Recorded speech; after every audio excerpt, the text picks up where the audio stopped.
The throne room of Caervale had been built to humble kings, its ceiling vaulted so high that torchlight could not reach the rafters, and the great wolves of the founding pack stared down from murals worn dim by 700 years of incense and grief. 200 candles burned along the colonnades. 1,000 wolves stood beneath them, robed and silent, and not a single one of them would meet the eyes of the man on the dais. Vandren Halloway, Alpha King of the Iron Reach, stood alone at the head of his court and waited to be rejected for the 4th time. He did not move. He had learned not to move. The smallest shift of his shoulders, the smallest flicker of breath, sent the candidates flinching like deer in a thicket. So he stood with his hands at his sides and his chin lifted, the iron crown heavy on his brow, and he watched the 7 women who had been brought from their fathers' houses to refuse him. They knelt in a line at the base of the dais, daughters of the high houses, every one of them: Pelham, Brevard, Ostwin, Caradoc, Marsh, Hellstrom, Quintain. The oldest bloodlines of the Iron Reach, summoned by royal writ to present themselves for the choosing, because tradition demanded that a king who had reached his 30th year must take a queen, and tradition could be bent for nothing, not even for a king the kingdom had begun to call the cursed wolf. The High Speaker, an old man named Autric, whose voice had once been famous for its music and now creaked like a hinge, lifted his staff and struck it 3 times against the marble. "By the writ of the founding," Autric intoned, "and by the right of the choosing, the candidates may now decline." It was a perversion of the old ceremony.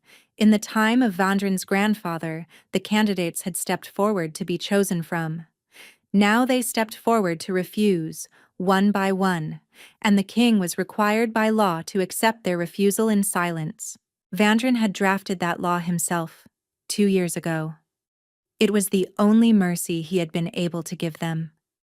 The first to rise was the daughter of House Pelham. Her name was Senna, and she had been weeping since she crossed the threshold. Her father pushed her gently from behind, and she stumbled forward 3 steps and went to one knee, her white gown pooling around her like spilled milk. "My king," she whispered, "I cannot accept." "On what grounds?" Autric asked. The grounds did not matter. The law required only that they be spoken aloud. Senna's hands trembled in her lap. She did not lift her eyes. "On the grounds," she said, "that I wish to live." A murmur ran through the colonnades. Not surprise. None of them were surprised. Only the particular shame of having heard it spoken plainly. Vandren inclined his head. The smallest gesture, permission to withdraw. Senna rose and fled. The second was the daughter of House Brevard. The third, Caradoc. The fourth, Marcia. Each one knelt. Each one declined. Each one gave a reason that was no reason at all, and Vandren bowed his head to each, and the colonnades grew thicker with the silence of a kingdom watching its king be refused by the only women in the realm whose blood was high enough to share his bed. 3 women remained. It was at this moment, as the daughter of House Hellstrom rose to her feet, that the great doors at the far end of the hall opened. They opened only a hand's breadth. A draught of cold air slipped through, ruffling the candle flames, and a figure slipped through with it. A woman in a gray traveling cloak, her hood drawn so low that her face was only the suggestion of a face. She moved along the wall like someone who had spent her life learning not to be seen, and she stopped behind the last pillar in the eastern colonnade, and she pressed her back against the stone and went still. No one noticed her. 200 candles, 1,000 wolves, and not one of them turned. But Vandren noticed. He did not know why. He should not have been able to see her at that distance, in that shadow, with her hood drawn. But something behind his ribs went very quiet, the way a room goes quiet when a door is opened on a winter wind, and he found that his eyes had moved without his permission and were fixed on the small gray shape behind the pillar. She did not look at him. He could not look away. The daughter of House Hellstrom, whose name was Pirin, was speaking. Vandrin did not hear her. He heard instead the sound his own pulse made in his ears, which was a sound he had not heard since he was a boy of 9, the night before the curse had taken him. Look at me, he thought, and was horrified at himself. The woman behind the pillar shifted her weight. Her hood slid back the smallest fraction. He saw, very briefly, the line of a jaw. On the grounds, Pirin Hellstrom was saying, that my mother would not survive my disappearance. A few of the wolves in the colonnades laughed under their breath. Bitter laughter. Pirin's mother, it was widely known, had hanged herself the previous winter. The grounds were a lie, and everyone knew it, and the king would still be required to accept it. Vandrin tore his eyes from the gray cloak and inclined his head. You may withdraw, he said. His voice came out lower than he meant it to. Pirin flinched as if struck. She rose and fled, and the daughter of House Ostwin rose in her place, and Vandrin found his gaze had returned, all on its own, to the pillar. The hood had slipped further. He could see now the curve of a cheekbone, the line of a throat. He could not see her eyes. The daughter of House Ostwin was a small girl of 17. Her name was Velis. She had been weeping so hard that her face was swollen and her father had to hold her up. When she knelt, her knees gave under her, and she made a sound that was not a word, and was instead the sound a snared animal makes when it finally accepts the snare. My king, she gasped, please, please. The colonnades held their breath. Vandrin felt the curse stir. It was always there, just under his skin, a slow heat like a banked fire that he had spent 21 years learning to keep banked. But sometimes, when grief or rage or shame was sharp enough, the heat behind his ribs gathered, and his skin grew warm, and his shadow on the marble lengthened, and the candidates who had come too close would scream and turn and run for the doors with their gowns torn and their voices broken. He felt it stir now. He felt the warmth gather along his spine. He saw the girl Velis lift her wet face and look at him for the first time, and he saw her pupils blow wide with the animal terror that he had grown so tired of inspiring that he had begun to think of it as a sort of weather. Speak the grounds, Autric said gently, because even Autric was tired. I cannot, Velis whispered. I cannot say it. Please do not make me say it. You must say it. He will burn me. She was crying so hard the words came apart in her mouth. Everyone says he burns them. From the inside. That is why no one will. Please. The colonnades had gone perfectly still. Vandrin closed his eyes. He had heard versions of this. He had heard the rumor in inn yards and seen it scrawled on the underside of bridges. The cursed wolf burns his women from the inside. He has killed 3 already. His seed is fire. None of it was true. He had never lain with a woman in his life. He had been 29 years old at the last full moon, and the curse had kept him untouched and untouching since the night his 9th year ended, and he had stopped trying, 2 summers ago, to explain. But he had never heard it spoken in his own throne room, not aloud, not to his face. A small sound came from the eastern colonnade. It was not a gasp. It was not a sob. It was a single, low, indrawn breath, as if someone had been struck in the stomach and was trying not to let the room hear. Vandrin opened his eyes. The woman behind the pillar had stepped half a pace forward. Her hood was still up. He could not see her face, but her hands had come out from under her cloak, and they were small hands, brown from sun, and the left one was pressed flat against the pillar as if she needed the stone to keep her standing. She was looking at him. He could not see her eyes. He knew this with the part of his mind that was still rational. The hood was too low. The shadow was too deep. The distance was too great.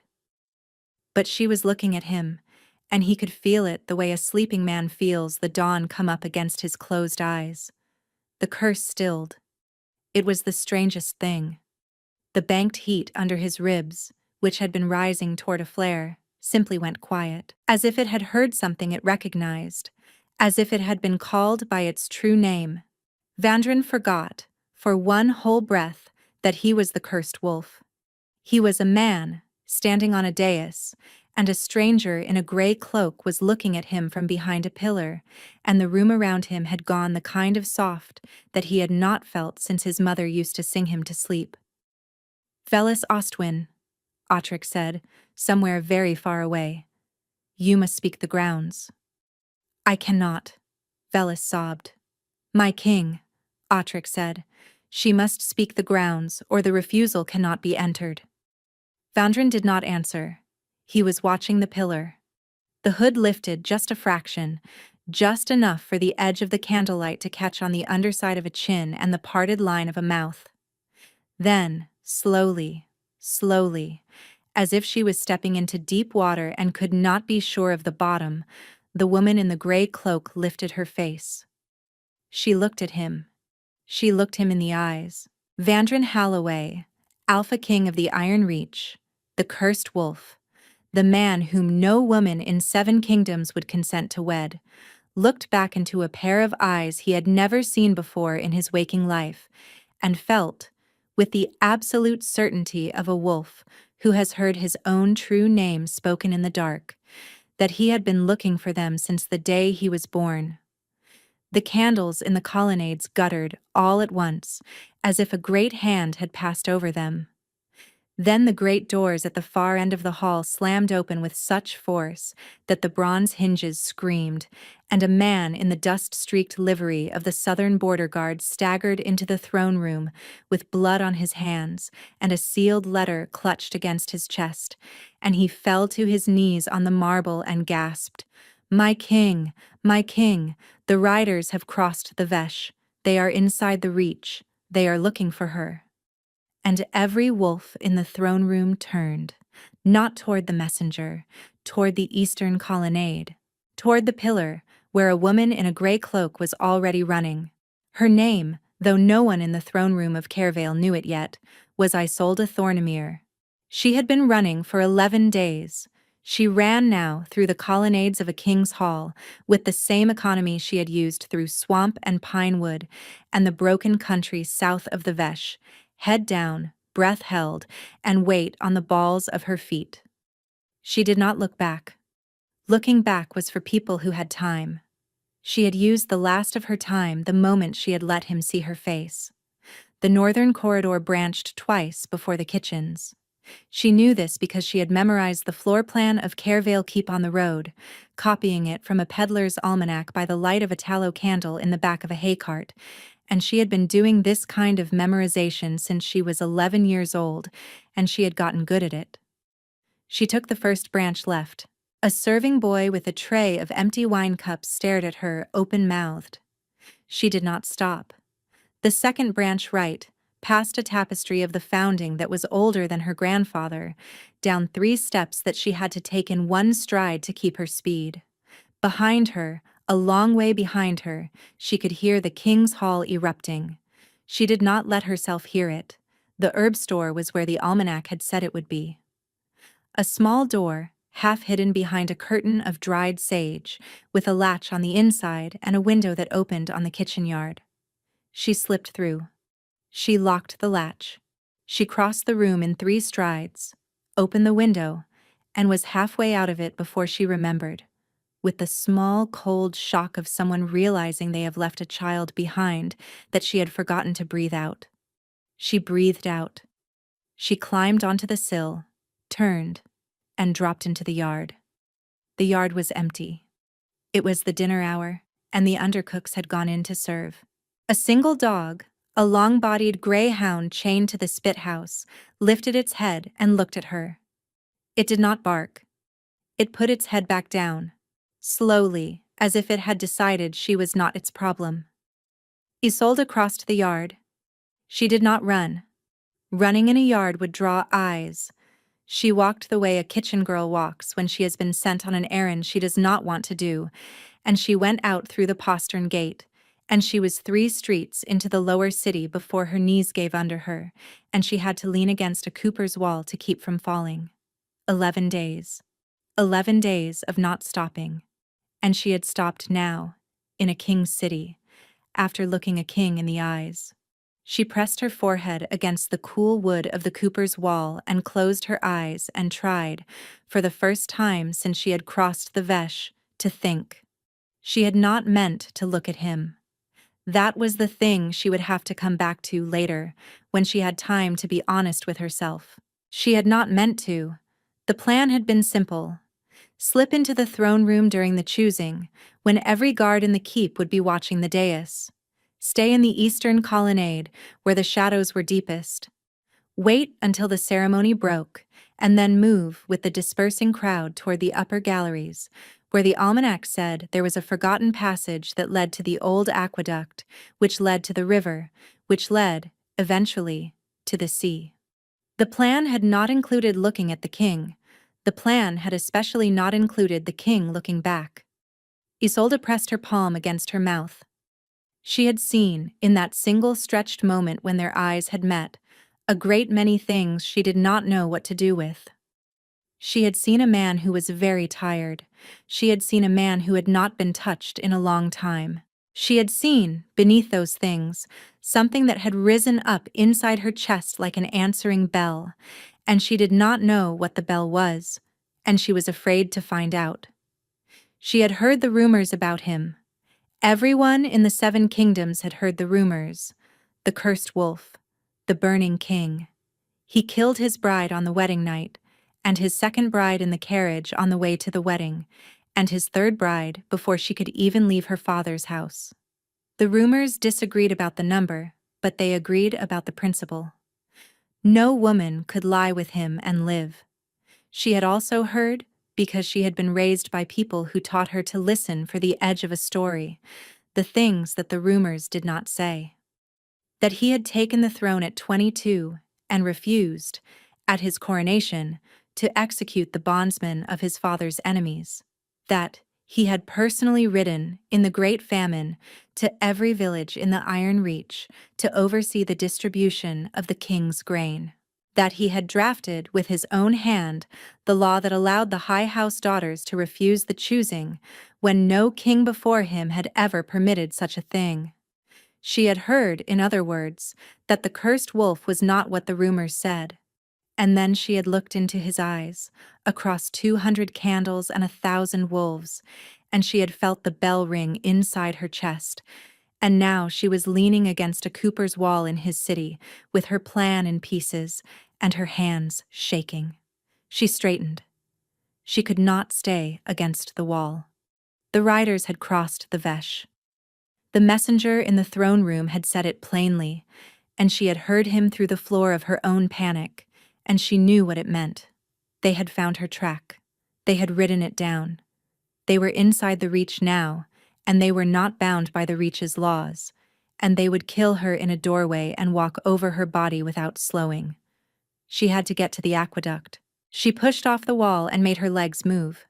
The lower city of Kervale was a maze of slate roofs and tilting alleys, built down the slope of the bluff that the keep crowned. She moved through it with her hood down and her shoulders loose, trying to look like a girl who lived here. The almanac had not included the lower city.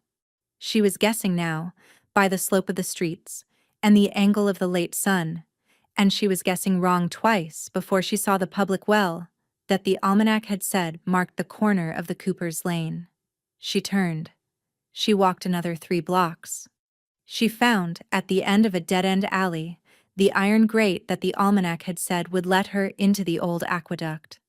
The grate was new. It was not the grate from the almanac. It was a heavy iron lattice, set deep into mortar that had not yet cured, and it had been padlocked with a lock the size of her fist. Someone, very recently, had closed this entrance. Isolde stared at it for the space of 3 heartbeats.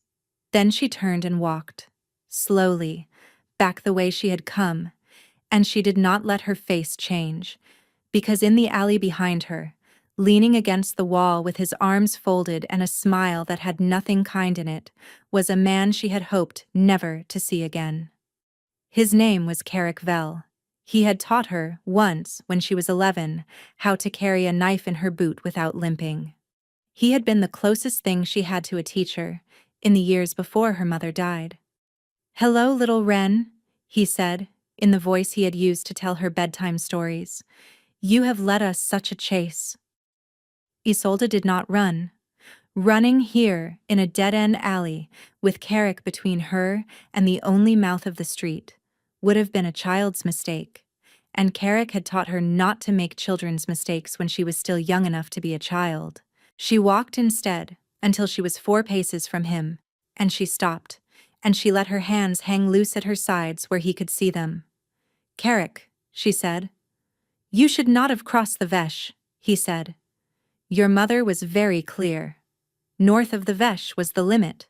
North of the Veche was the agreement." "My mother is dead." "Your mother is dead," he agreed, "and the agreement passed to her successor. And her successor wants you home, Isolde. You know she does. She has been very patient. She has been hunting me for 11 days. 11 days is patient for her." Isolde did not answer. She was thinking about the weight of the small knife in her boot, which Carrick would know about, because Carrick had taught her how to carry it. She was thinking about the angle of his shoulder against the wall, which was lazy in the way of a man who has done this before and expects to do it easily. She was thinking, under all of that, about the bell that had rung in her chest in the throne room, and how it was still ringing, very faintly, like a thing that had been struck once, and could not be made to stop. "What did you do in there?" Carrick asked. He had tilted his head. He was looking at her with the particular interest of a man who had noticed something he did not expect. "In where?" she said. "In the keep. We had eyes on the gates. You went in with the petitioner's line, and you came out of a kitchen window 20 minutes later.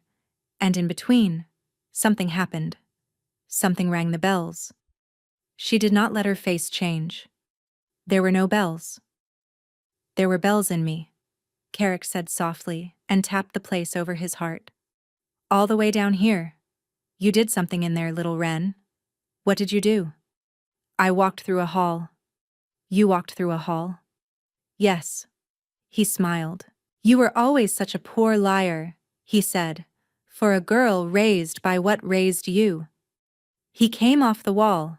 He came off the wall slowly, the way a wolf comes off a wall when it has decided that the chase is no longer necessary, and Isolde had 3 breaths to choose between the knife in her boot and the impossible thing that had begun, very quietly, to happen inside her chest.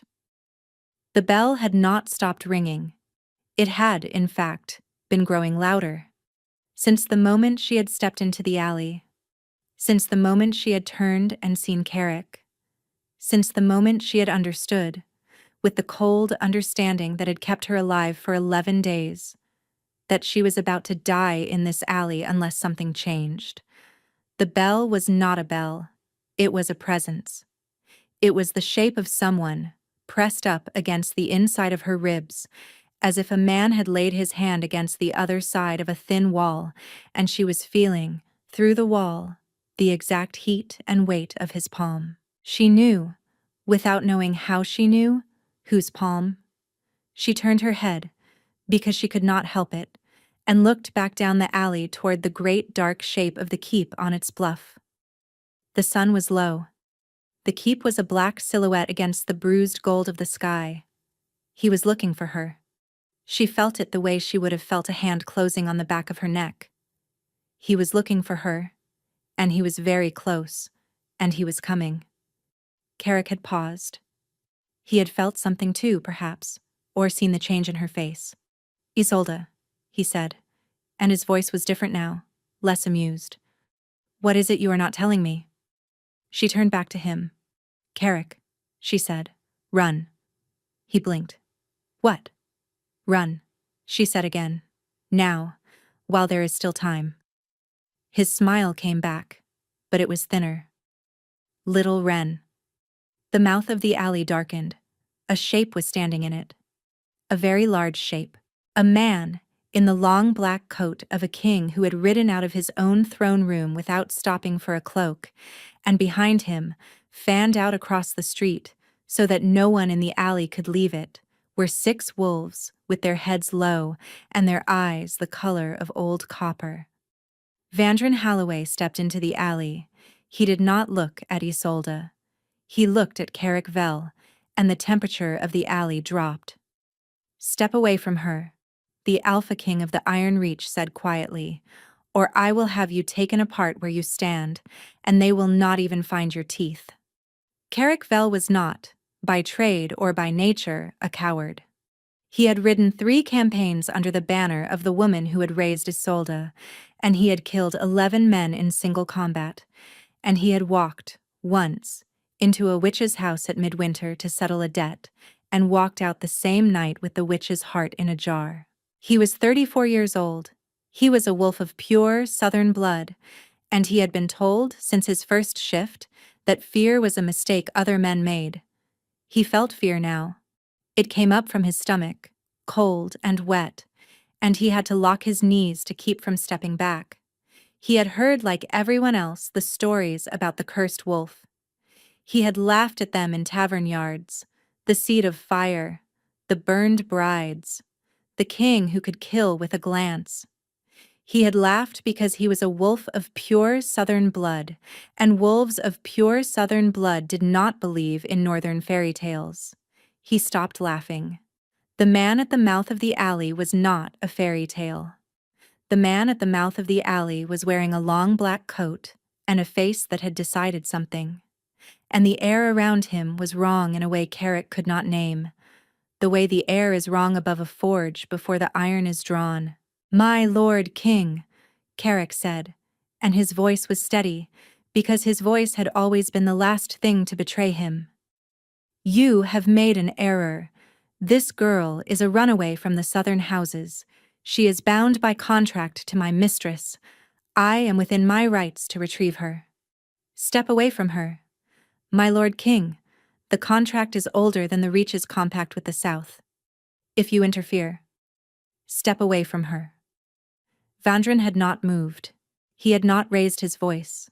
But the wolves behind him had shifted, all 6 of them at once, the way a single body shifts when its breath catches, and Carrick felt his own wolf turn over inside him like a sleeper on a sickbed, and try, weakly, to rise.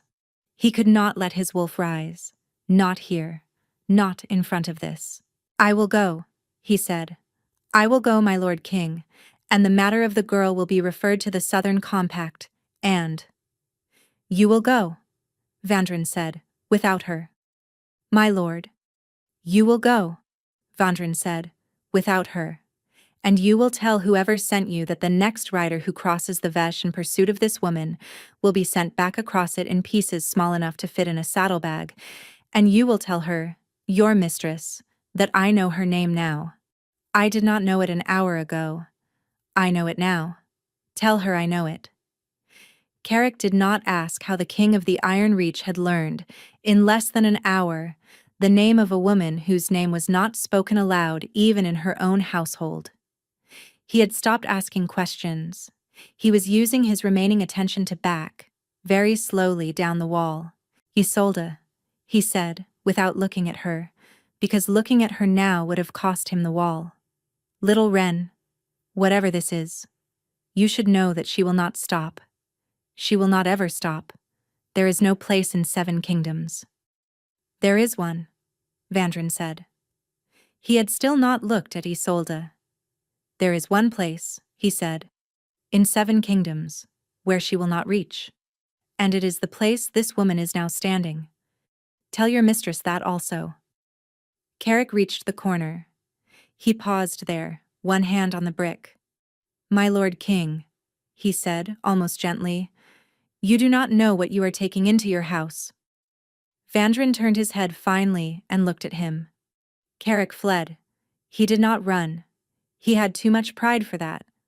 But he walked very quickly, and he did not look back, and the 6 wolves at the mouth of the alley parted to let him pass, and the alley was empty of him in less time than it took Isolde to draw a breath.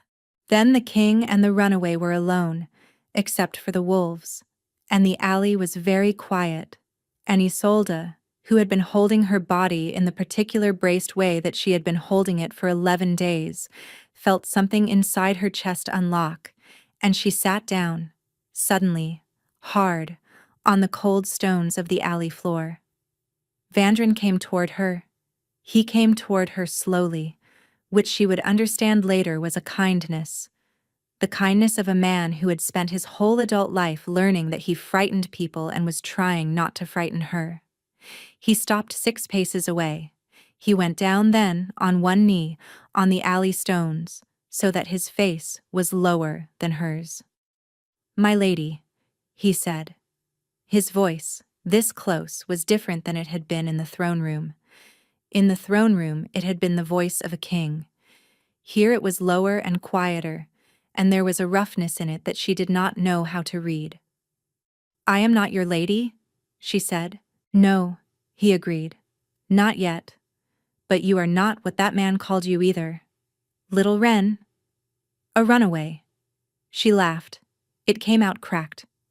"I am exactly a runaway," she said. "You are running from my lady. That is not the same as running." She looked at him. He had pale gray eyes. She had not been able to see the color of them in the throne room. They were the color of river ice on a morning when the ice is just about to break, and he was looking at her with the particular careful patience of a man who had been told all his life that his looking at things was dangerous. "They told me," she said, "that you burn women." He did not flinch.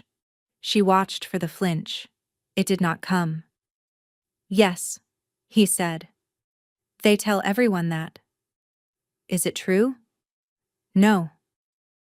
"You have never lain with a woman?" "No." "Why?" He was silent for a long moment. The wolves at the mouth of the alley had sat down, all 6 of them, in a half-circle facing outward, which she understood, after a moment, was a guard.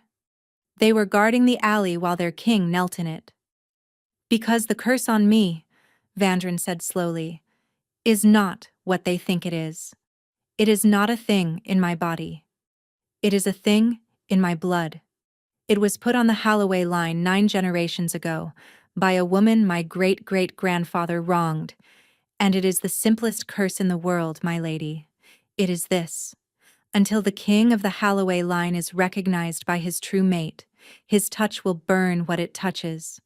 After that recognition, it will not. Recognized. Looked upon," he said. "Truly. Once. That is the whole of it? That is the whole of it." "Then why," she said, and her voice was not quite steady now, "are no women lining up to look at you?" He smiled. It was a small smile, and it transformed his face the way a small lamp transforms a dark room. "Because they have all been told," he said, "that to look upon me is to be burned. That is the rumor my enemies have spread. That the curse is in the eyes. That a woman who meets the cursed wolf's gaze will catch his fire and die of it. That is a clever rumor. It is. It has held for 9 generations. And no woman, in 9 generations. No woman in 9 generations has looked upon a Holloway king and not flinched." His voice was very even. "Until you." Isolde sat very still on the cold stones. She thought about the bell that had rung in her chest in the throne room. She thought about her mother, who had been dead 3 months, and her mother's mistress, who had hunted her for 11 days, and the contract that had been signed when Isolde was 9 years old, and the small knife in her boot that she had not, in the end, needed. She thought about the man kneeling in front of her, who had ridden out of his own throne room in the middle of his own choosing, because a stranger had looked at him. She thought about the fact that the bell, in her chest, was still ringing. "My Lord King," she said. "Vandrin. Vandrin," she said. "I think you should know, before you take me into your house. The riders who crossed the Vesh, the woman who sent them, my mother's mistress. She is not what you think she is. She is not a southern lady. The Southern Compact was a lie. My mother's letter told me so before she died. The woman who has been hunting me. Isolde Thornemere. He said her full name. He said it the way a man says a word he has known all his life and has only just realized, today, what it meant. She closed her mouth. She had not given him her name. She had not told him any part of her name. The man in the alley had said Isolde, but the man in the alley had not said Thornmere, and there was no one in the Iron Reach who should have known to put those two words together. How? She said. I do not know, Vandren said. I knew it the moment you looked at me. I knew it the way a wolf knows the name of his own pup. I do not understand how. I only know it is true. Thornemere is not a southern name. No. Thornemere is a name from before the Reach was the Reach. Yes. The woman who has been hunting me, Isolde said very softly, is the last living matriarch of the Holloway line's old enemy. The line that placed the curse. She has been raising me since I was 9 years old to be the weapon that finishes what her great-great-grandmother started. I was sent here, my Lord King. I was sent here to look you in the eyes, not to free you, to finish you. The curse has a second clause. If the recognition is false, if the woman who looks upon the king does not love him, the burning does not stop. It moves. It moves into him. It will kill him, slowly, over the course of a single moon. She drew a long breath. I did not know, she said, until I crossed the Vesh and read my mother's last letter. I did not know what I was. My mother spent her whole life keeping me from knowing. She died to keep me from knowing. I crossed the Vesh because I would rather die in a foreign country than be the thing I was made to be. And then I came into your hall, my Lord King, because the only place in your kingdom that the riders would not look for me was the room where the king himself was standing. And I looked at you. I looked at you because I could not help it. And now. She stopped. She could not finish the sentence. Vandren was very still. The wolves at the mouth of the alley were very still. The whole alley, the whole city, the whole great bruised gold sky over Caervale was very still, and Isolde Thornemere, who had run for 11 days and crossed 3 rivers and looked the cursed wolf in the eyes, sat on the alley stones and waited to be told what she had done. And now, Vandren said quietly, you do not know whether the recognition was true. She nodded. She could not speak. You do not know whether you love me? She nodded again. Because, he said, and his voice was so gentle that she had to close her eyes, you have known me for 1 hour, and the bell in your chest is the only evidence you have, and the bell in your chest could be the curse, or it could be the answer to the curse, and if it is the curse, then in 1 moon I will be dead, and you will have done what you were raised to do. Yes, she whispered. He was silent for a long time. Then he said, may I ask you a question? Yes. When you looked at me, he said, in the throne room, what did you feel? She opened her eyes. He had not moved. He was still on one knee in the alley, 6 paces from her, with his hands open at his sides where she could see them. He was looking at her with the same careful patience, and his eyes were the gray of river ice, and the bell in her chest had not stopped, had not slowed, had only grown, very slowly, into something that was no longer a bell, but a low, warm note like the sound of a struck cello. I felt, she said, and her voice broke, as if I had come home to a house I had never seen before. Vandren closed his eyes. When he opened them, they were wet. Then I think, my lady, he said, that we will know within the moon, and if it is the curse, I will spend the moon glad. And if it is not the curse, I will spend my life glad. Either way. He held out his hand. It was, she realized, the first time she had ever seen him offer his hand to anyone. There was a faint tremor in it. The hand of a man who had not been touched in 21 years. Either way, he said. "Will you come with me?" A wind moved down the alley. It was the cold wind that came off the Veche at sundown, the wind that had carried her here for 11 days, and it lifted the edges of his coat and the edges of her cloak, and it carried, very faintly, the sound of hoofbeats from a great distance. The riders had not given up. The riders, or others like them, were already inside the city. Solda Thornmere reached out her hand, and she took the hand of the cursed wolf, and she felt his palm against hers, warm and rough and unburned, for the first time in either of their lives. Behind them, far away on the bluff, the great bell of Caervale Keep began, slowly, to toll. It was tolling the alarm. The bell was not a single voice. It was 3. The high bell of the keep tolled first, in the clear note that meant attend, and beneath it the middle bell of the merchant's quarter answered, deeper and slower, in the note that meant close your shutters, and beneath that the great bell of the river gate, the oldest bell in Caervale, began the long iron strokes that meant the city is not safe. Isolde knew the bells. She had memorized those too, on the road, from a dog-eared pamphlet that a barge captain had given her in exchange for the binding of a wound. She had not expected to hear all 3 on the same evening. The pamphlet had said, in its cramped print, that the 3rd bell had not been struck in 40 years. "They are inside the walls," Vandren said. He was already moving. He did not let go of her hand. He drew her up from the stones with a strength that did not show in his shoulders, and he turned, and the 6 wolves at the mouth of the alley turned with him in one motion, as if they were not 6 wolves, but a single body with 12 eyes, and the alley emptied into the street, and the street emptied toward the bluff. And they were running, all of them, before Isolde had quite understood that they had begun. The lower city had begun to close. Shutters slammed shut overhead. A cooper hauled his cart in off the cobbles and barred his shop door.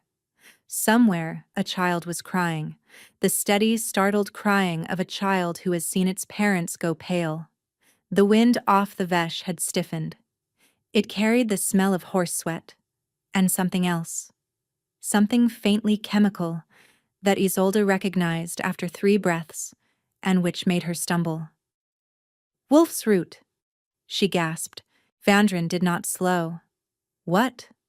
"They are burning wolf's root, in the lower quarters, to dull your wolves' noses.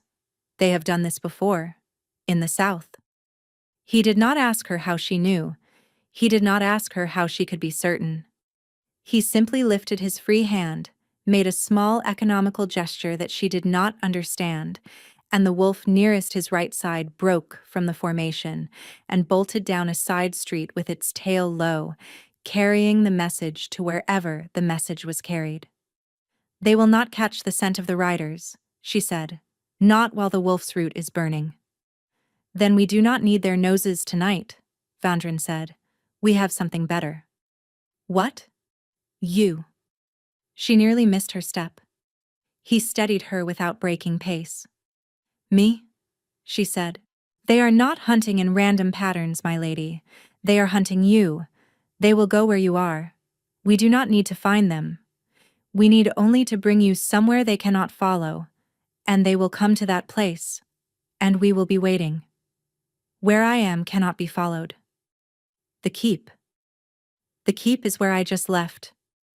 "The keep is where the alarm bell is now ringing," he said, "and the keep is where, in the next quarter hour, every wolf of the inner pack will be at the walls, and the keep is the one place in the iron reach that the woman who has been hunting you cannot send a rider into. Not tonight. Not while I am inside it." She wanted to argue. She had spent 11 days believing that walls were lies, that thresholds were lies, that any roof could be lifted off a sleeping woman by men with enough silver and enough hate.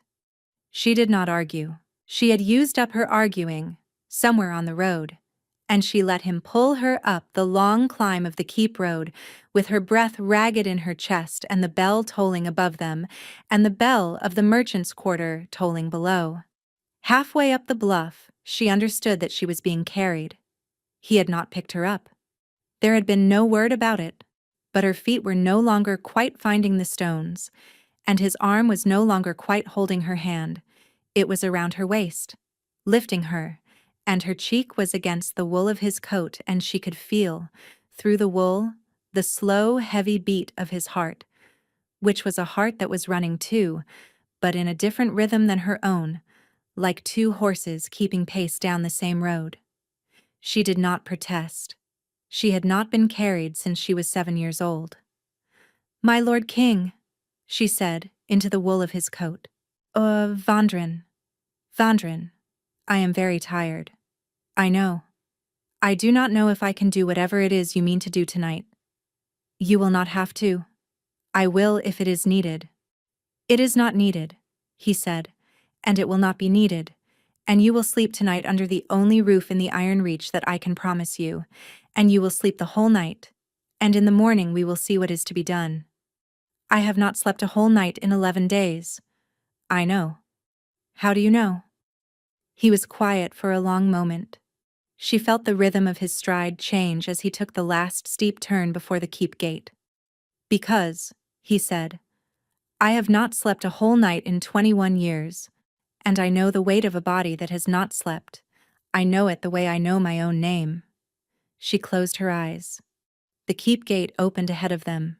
She did not see it open. She heard the iron groan of the great hinges and felt the change in the air as they passed under the arch, and then the gate was closing behind them with a sound like a tomb ceiling, and Vandrin Halloway carried Isolde Thornmere across the inner courtyard of his own keep with his face set, and his eyes forward, and 100 wolves of the inner pack falling into formation around them as they passed. The chamber he carried her to was not a guest chamber. She understood that only when he set her down, very carefully, on the edge of the bed inside it, and she opened her eyes and saw the room. It was a king's chamber. It was austere in the way that a man who has lived alone makes a room austere. No rugs except a single one before the hearth. No hangings. A single high window, a single chair by the fire. But it was also lived in a way she had not expected. There were books on the chair.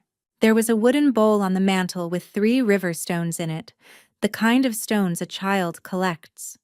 There was, hanging on a peg by the door, a heavy gray cloak with a place near the collar where the wool had been worn thin, as if a man had pressed his thumb against that spot every time he put it on, for years. It was a room a man slept in. It was the room a man would carry a woman into only if he meant to give her his bed. "My Lord King," she said. "Vandrin. Vandrin, this is your chamber." "Yes." "I cannot sleep in your chamber."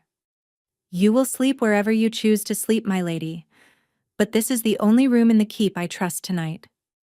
"Why?" He hesitated. She watched him decide whether to lie. She watched him decide not to. "Because," he said slowly, "the woman who has been hunting you has had a generation to plant her people in my walls. She cannot have planted them in this room. I have slept in this room every night for 21 years, and the wolf in me knows the scent of every flagstone, and there is no scent in this room tonight that should not be here. And tomorrow night," he said, "I will know more than I know tonight." She nodded. She was too tired to keep the conversation going. She was too tired, in fact, to keep her eyes open, and she did not realize this until she felt his hand at her shoulder, very light, easing her down onto the pillow. "Sleep, my lady," he said. "Where will you sleep?" "In the chair." "That chair is not a bed. I have slept in worse." "I will not sleep if you sleep in a chair." He paused. She had said it without thinking. She had said it the way she would have said anything else her body chose to say at the end of an 11-day flight, and she heard it after she had said it, and she did not take it back. He did not move toward her. He moved instead to the chair, and he sat down in it, and he leaned his head back against the wood, and he closed his eyes. "I will sleep in the chair," he said, and I will not move from this chair while you are in this room. That is my promise. If you need me, I will be in the chair. If you do not, I will still be in the chair. Sleep, my lady." She watched him for a long time. The hearth flickered low. A cool draught moved at the high window. The bell of the river gate, far away, was still tolling, the long iron strokes coming slower now, and she understood that the city was holding its breath and waiting for whatever was going to happen next. And she understood that she would be asleep before it happened, and she understood that this was the first night in 11 days, and perhaps in the 11 years before those 11 days, that she had felt safe. The bell in her chest had not stopped. It was a quieter bell now. It was the sound a struck note makes when it has wrung itself out into the wood of the instrument and become part of the instrument. And she lay on the king's pillow with her face turned toward the chair and watched the firelight on the line of his jaw. And she thought that if this was the curse, she was sorry. And if this was not the curse, she was sorrier, because either way she was about to fall asleep loving him, and she did not yet know him at all. Then she fell asleep. She did not see him open his eyes again. She did not see him get up, very quietly, an hour later, and cross the room, and stand beside the bed for a long moment looking down at her face. She did not see him reach out, very slowly, and lay the back of one finger against her temple, the lightest touch a man can give without quite touching, the way a man tests for the warmth of a lamp without burning his finger. She did not see his face when he found that the touch had not burned her. She did not see him sink to his knees beside the bed and press his forehead against the edge of the mattress and weep, in absolute silence, for the space of 3 full breaths. She did not see, later, the small thing he did then, which was to draw a single hair, a long brown hair from her pillow, and wind it twice around the smallest finger of his left hand, like a wedding ring made of nothing, and tuck his hand into his coat. She did not see him return to the chair and sit in it and watch her sleep until dawn. Down the corridor, in the small hours of the night, a sealed letter was pushed under the carved oak door of the king's chamber. It was sealed in wax the color of dried blood, and the sigil pressed into it was a circle within a circle, with a single thorn cutting across both circles, and no one in the Iron Reach had seen that sigil for 9 generations. The letter, written in a hand that was old and careful and amused, read, "My king, the girl is mine. You will return her by sunset on the 3rd day, or I will burn your keep with you in it. I have waited 9 generations. 3 days is generous. Madre Vorn." She woke to the smell of bread. It was a particular bread, dense and dark and faintly sweet, and Isolde knew it the moment she smelled it, because it was the bread of the high country. The bread her mother had baked every winter when Isolde was small. She had not eaten it in 9 years. It was not made anywhere south of the Veche. She opened her eyes. The room was full of morning. A pale gold light slanted through the high window, and the hearth had burned down to a steady red bed, and the chair by the fire was empty. For a heartbeat, she did not breathe. Then she saw him. He was sitting on the floor. He had moved, sometime in the small hours, from the chair to the rug, and he was sitting cross-legged with his back against the foot of the bed, and his head was tipped forward. And he was asleep. His coat was off. He was in a plain dark shirt with the sleeves rolled to the elbows, and she could see, on the inside of his right forearm, a long pale scar that ran from his wrist almost to the crook of his arm, and she could see, around the smallest finger of his left hand, a single hair wound twice and tucked under itself, and she knew, with a kind of slow, soft falling in her chest, whose hair it was. She lay still and looked at him. He was younger asleep. She had thought him a man of 32, perhaps 33. But asleep he was clearly only 29, and the lines around his mouth were not lines of age but lines of a man who had spent his 20s not sleeping, and the curve of his lashes against his cheek was, she discovered with a small hot shock, the curve of a person she could love. She loved him a little already. She had known this last night, in the soft slide before sleep, but it had been the love of a person at the end of her endurance, and that was a kind of love that did not always survive morning. This was morning. The bell in her chest had not stopped. The bell in her chest was a low, warm hum, and she was looking at him, and she knew that the love had survived. She did not yet know if it was love enough to break the curse. She did not know how anyone would know until the moon turned. A soft knock came at the door. Vandren did not move.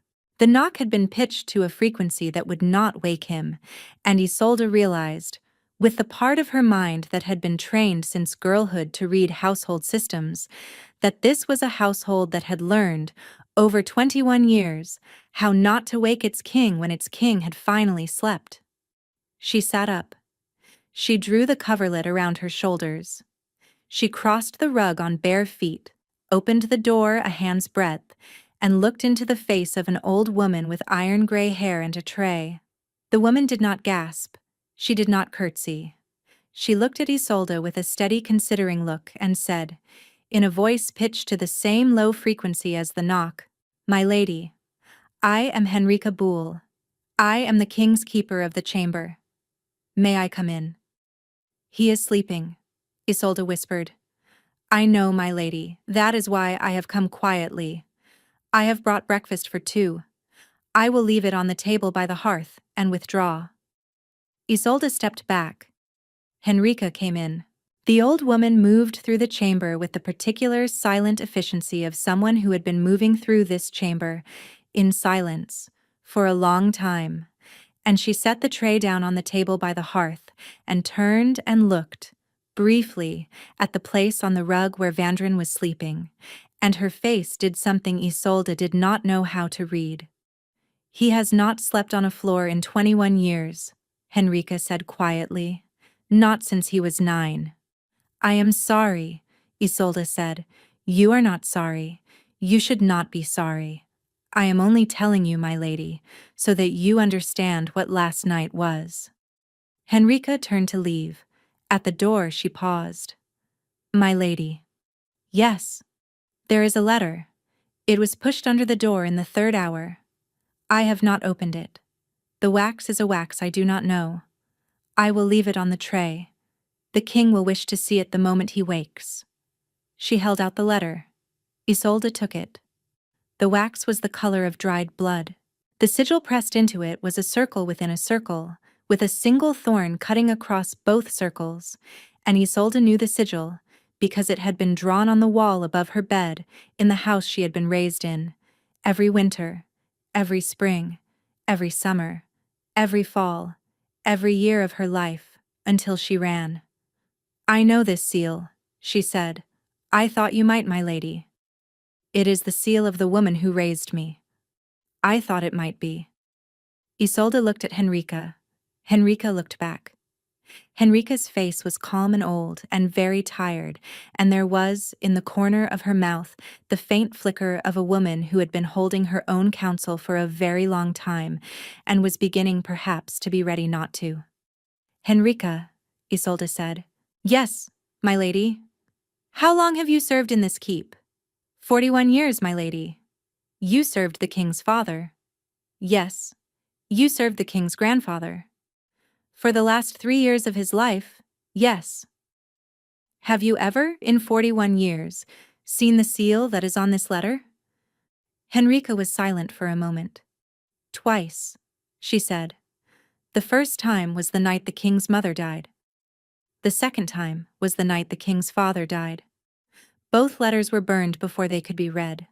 My lady, the king will read this one, because he is the king he is, and not the kings before him.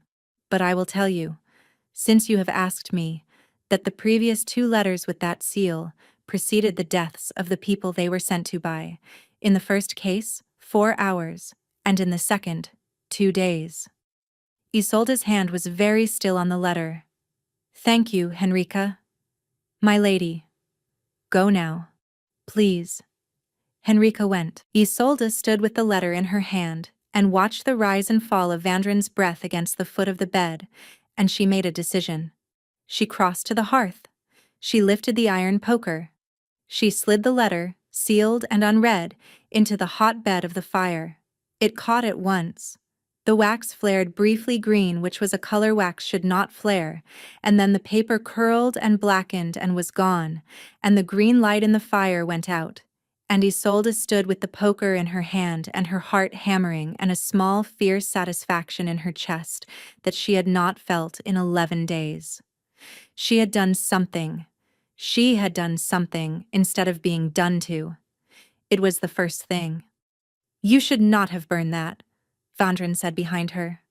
She turned sharply. He was awake. He was sitting up against the foot of the bed, and his eyes were on the fire, and she had not heard him move at all. It was a letter from Madrevorn, she said. Yes. You knew. I knew there was a letter. I knew the seal.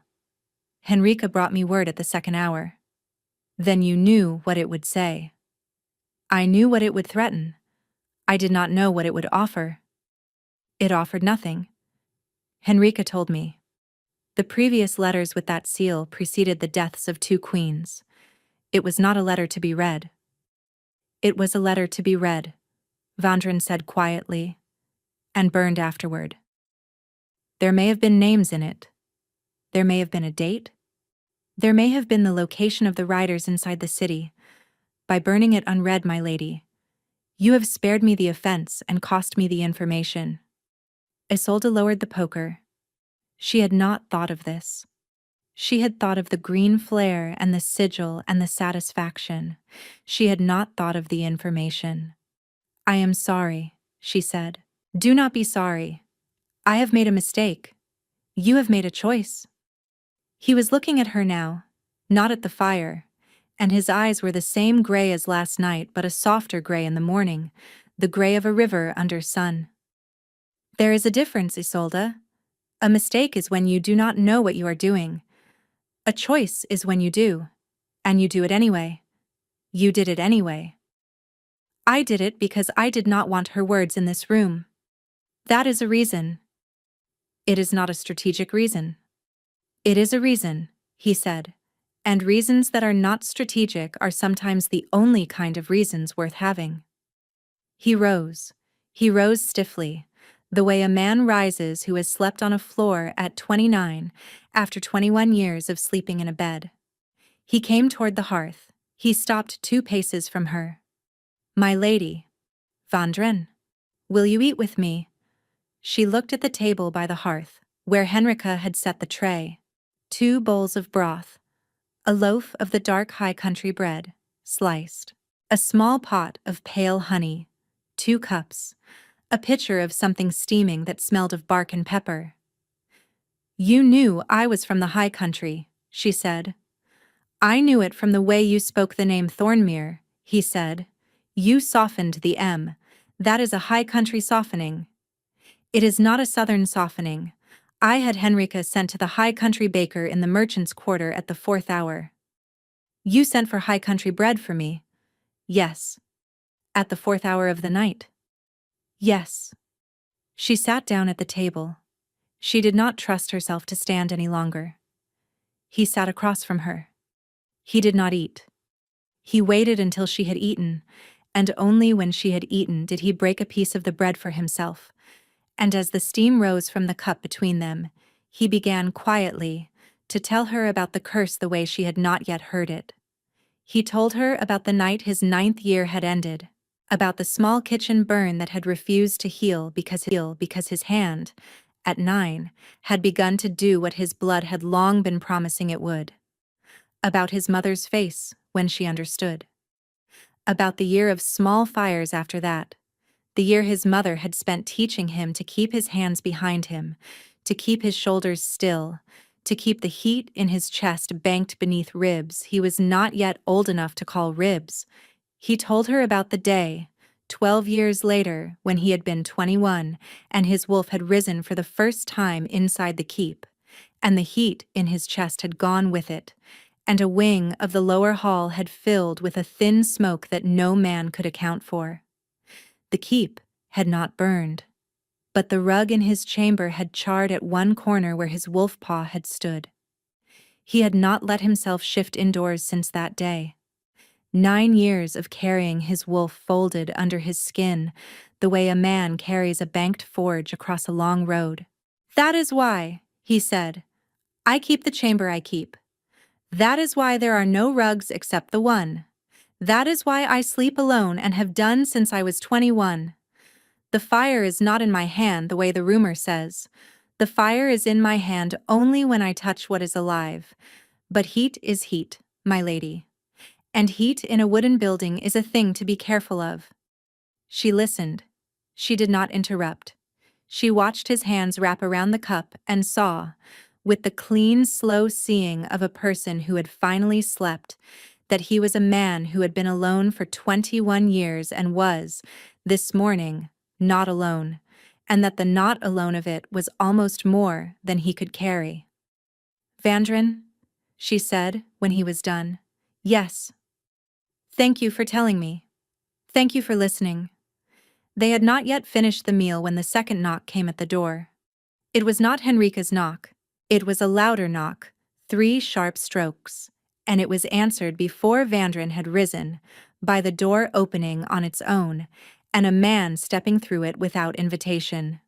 He was a large man, near Vandrin's height, with a close-cut iron-colored beard and the heavy plain coat of a war captain. He had the same gray eyes as Vandrin, but darker, and Isolde understood, before he had spoken, that he was kin. "Cousin," Vandrin said. He did not rise. "My king," the man said. His voice was a deep rasp. He had not yet looked at Isolde. He was looking at Vandrin, and he was looking at the empty chair by the hearth, and at the rumpled bed, and at the hair wound twice around the smallest finger of Vandrin's left hand, which Vandrin had not bothered to hide. "Isolde," Vandrin said, "this is my cousin and first captain, Bevan Halloway. Bevan, this is the Lady Isolde Thornemere. She is my guest. She will remain my guest. You will speak to her with the courtesy you would speak to any lady of this house." Bevan bowed. It was the bow of a man who had been ordered to bow, and Isolde, who had been raised by Madre Vorn and knew the difference between a bow given and a bow extracted, marked it. "My lady," Bevan said. "Captain." He turned to Vandrin. "My king. The walls are held. The gate of the river is closed. The wolves of the second pack have swept the lower city, and we have taken 11 riders alive, of whom 3 have spoken and 8 have not. 2 of the 3 say the same thing. They were sent by a southern lady whose name they are afraid to speak, and they were sent for the girl, and they were told not to leave the reach without her body. The other who spoke gave us a name. The name is Vorn. I know the name. You know it. I know it. I have known it since last night." Bevan was silent. "My king, the Vorn are the line that placed the curse." "Yes." "And the Lady Isolde was raised in their house?" "Yes. She has told me. She told me last night." Bevan turned slowly and looked at Isolde for the first time. His look was not hostile. It was worse than hostile. It was the look of a man who was performing, in his head, a calculation, and Isolde knew the calculation because she had been trained to perform it herself. And the calculation was, what is the cost of killing this person now versus the cost of waiting? "Bevan," Vandrin said softly. Bevan turned back to him. "Bevan, look at me." Bevan looked. "She is my guest," Vandrin said. "She will remain my guest. She is not to be touched. She is not to be questioned. She is not to be looked at the way you have just looked at her. She has come into my house under my protection, and she is under my protection until she chooses to leave it, or until I am dead. Do you understand me? My king, do you understand me?" A long pause. "Yes, my king." "Good. Now, the 11 riders, hold them in the lower cells. Do not question them further until I am present. The 3 who spoke, separate from the 8 who did not. The wolves of the second pack are to remain on the walls. Send the third pack to the merchant's quarter. There will be a second wave, by water, before the third night. Madra Vorn does not move once. She moves 3 times. Tell the harbor master. Close the river gate. Now. My king. Go. Bevan went. The door closed behind him. Vandren sat very still at the table. His left hand, the one with the hair wound around the finger, had closed into a slow, tight fist on the wood, and Isolde could see the white at his knuckles. Vandren. Yes. Your cousin. Yes. Your cousin has just decided that I should be killed. Yes. Will he act on it? A long pause. Not yet, Vandren said. She nodded slowly. She picked up her cup, which had grown cool, and she drank the rest of the tea. Vandren. Yes. What did the riders look like? Isolde. What did they look like? 2 of the 11 were men of the high country. The other 9 were southern. The 2 of the high country wore an unmarked livery, black with no device. They were not the Vorn livery. No. The Vorn livery has the thorn in a circle. These were nothing. Then they were not Madras. Or, not only Madras. There is a second player. Vandren. There is someone else moving. He looked at her sharply. How do you know this? Because Madra Vorn has hunted me for 11 days with her own livery on every rider, Isolde said. She has not hidden. She has not been ashamed. The thorn in circle has been the brand on every horse that came near me. If the riders inside your city wear black with no device, then either Madra has sent unmarked riders for the first time in her life, or someone else has put riders into your city, and they are using the chaos of her hunt to get to me first. Who else would want you? She closed her eyes. She had been afraid of this question. She had been afraid of it since the moment Bevan had spoken the word Vorn aloud. Vandren! Yes. My mother left me a letter. I read it on the road. There was a thing in the letter I have not told you yet. Tell me. My mother was not a Vorn servant. My mother was a Vorn cousin. She was the younger sister of Madra Vorn's mother. She fled the house when she was 19, and she changed her name. And she went into service in a different Vorn household under that changed name, and she was discovered, when I was 9, and brought back, and made to give me up. Madra raised me, but my mother, before she died, wrote that there is one other living Vorn, a man, Madra's brother. He has been in exile for 30 years. He has been gathering, in his exile, a faction.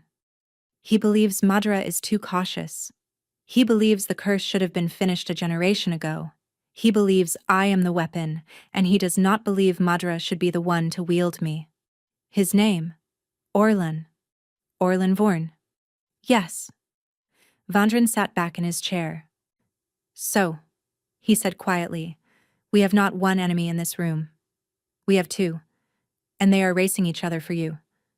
Yes. And the one who reaches you first will use me to kill you, she said. Yes. He was quiet for a long moment. Then he said, Isolde. Yes. There is a thing I would like to do. It is not strategic. It is, in fact, unwise. But I would like to do it. And I would like to ask your permission first. What is it? He reached across the table. He did not touch her. He laid his hand on the wood, palm up, in the space between their cups, and he waited. I have not held a woman's hand, he said, since I was 9 years old. The hand you took in the alley last night was the first.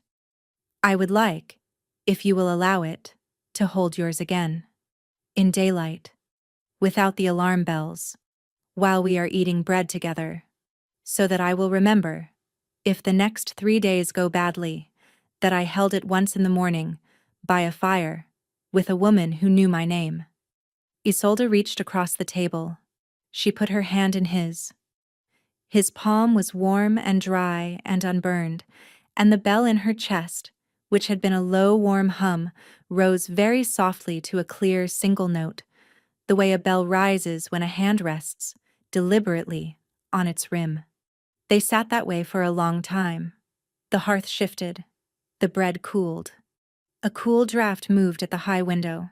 Outside, far below, in the lower city, a man Isolde had never met was watching the gate of the keep through a glass from a tavern window, and that man was sending a small bird north with a small message tied to its leg, and the message said only, "She is inside. He has given her his chamber. Move now." The man's name was not in the message. The man's name was Henrika Bull's son, who had been turned, the previous winter, by a gold the old woman his mother had not been able to match. By the second afternoon, the keep had become a kind of held breath. Vandren did not sleep. He had slept the one night on the rug, and that one night seemed to have been the whole of the sleep he was prepared to allow himself for the duration of the crisis. He moved through the corridors with the wolves of the inner pack at his heels, and the captains of the 3 packs in and out of the great map room at all hours, and Isolde, who had been given a smaller chamber adjoining the king's at her own quiet insistence, watched him through the half-open door, and saw a man who had spent his life learning to function on no rest at all, and was functioning now. She was not allowed to leave the 2 chambers. He had not phrased it as a command. He had phrased it as a kindness, in the way of a man who knew that a command would have made her bristle. "My lady, until the 3rd night is past, I would be very glad if you did not pass beyond this corridor." She had not bristled. She had nodded. She had spent the 2nd day sitting in the high window of the smaller chamber, watching the river through the narrow slot, and trying to think. She was thinking about the letter. The letter had threatened to burn the keep with him in it on the 3rd day. The letter had been Madra's, and Madra's threats were never theater. Madra's threats were schedules. Whatever was coming on the 3rd night, and Vandren was preparing for it as if it were a siege. But Isolde knew Madra in a way Vandren did not, and she knew Madra did not lay sieges. Madra slipped in. Madra came in by the back kitchen door while everyone was watching the front gate. She thought, also, about Henrika's son. Henrika had been kind to her. Henrika had brought her bread. Henrika had told her plainly what the previous letters with the Vorn seal had meant. Isolde had no doubt of Henrika herself. But she had been raised by Madra Vorn, and Madra Vorn had taught her, before she had taught her to read, that the surest way into a guarded house was to turn a child of someone trusted, because a child was a thing the trusted person could not bring herself to suspect. Madra had done it before. Madra had probably done it in this keep already. If Madra had a way in, the way in would not be Henrika. The way in would be someone Henrika loved. Isolde sat at the high window and turned the question over and turned it over and decided, by the close of the 2nd afternoon, that it was a thing Vandren needed to hear. On the 2nd evening she went to find him. He was in the map room. The map room was a long stone hall with a great oak table in the center, and on the table was a leather map of the Iron Reach the size of a bedsheet, and the map was strewn with small carved wolves of 3 colors. And Vandren was standing with his hands flat on the edge of the table looking down at the carved wolves, and Bevan was across from him, and 3 other captains she did not know were ranged along the sides, and they were arguing. They stopped when she came in. Bevan's face closed. The other 3 captains, who did not yet know who she was, looked at Vandren for instruction. Vandren did not give them any. He straightened from the table and he came around it to her, and he took her hand in front of all of them, and he turned to face them with her hand in his. "Captains," he said, "this is the Lady Isolde Thornemere. She will be standing beside me at the 3rd night. She will be standing beside me at every council from this night forward. You will speak in her presence as you would speak in mine."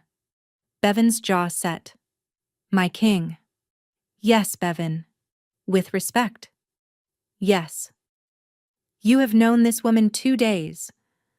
I have known her 1 moon less than I have needed to know her. That is a full enough acquaintance for me.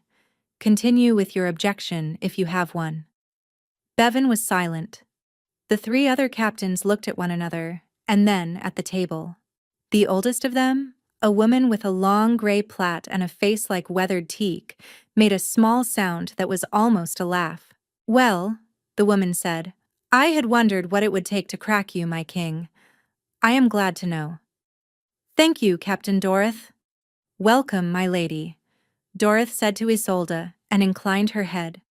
And Isolde understood, with the small, clear understanding of a woman who has been read by another woman, that Dorothy was the captain who would not need to be persuaded, and would also be the one to watch. They went back to the map. Isolde stood at Vandren's right hand and looked at the carved wolves. The black wolves were the inner pack, the brown were the second, the gray were the third. They were arranged along the walls and at the gates and at the river. She looked at them for a long time, and then she said, without lifting her eyes, You have no wolves at the cisterns. Bevan's head came up. The cisterns are inside the walls, he said. Yes. The cisterns are not an entry point. The cisterns are fed from the upper springs, Isolde said. The upper springs are outside the walls. The pipes come down through the rock, and they are wide enough at the source for a small man, or a small woman, to enter. I have read this, in a pamphlet, on the road. The captains looked at her. My lady, Dorothy said carefully, the cistern pipes are not wide enough for a man to enter at the keep end, they narrow.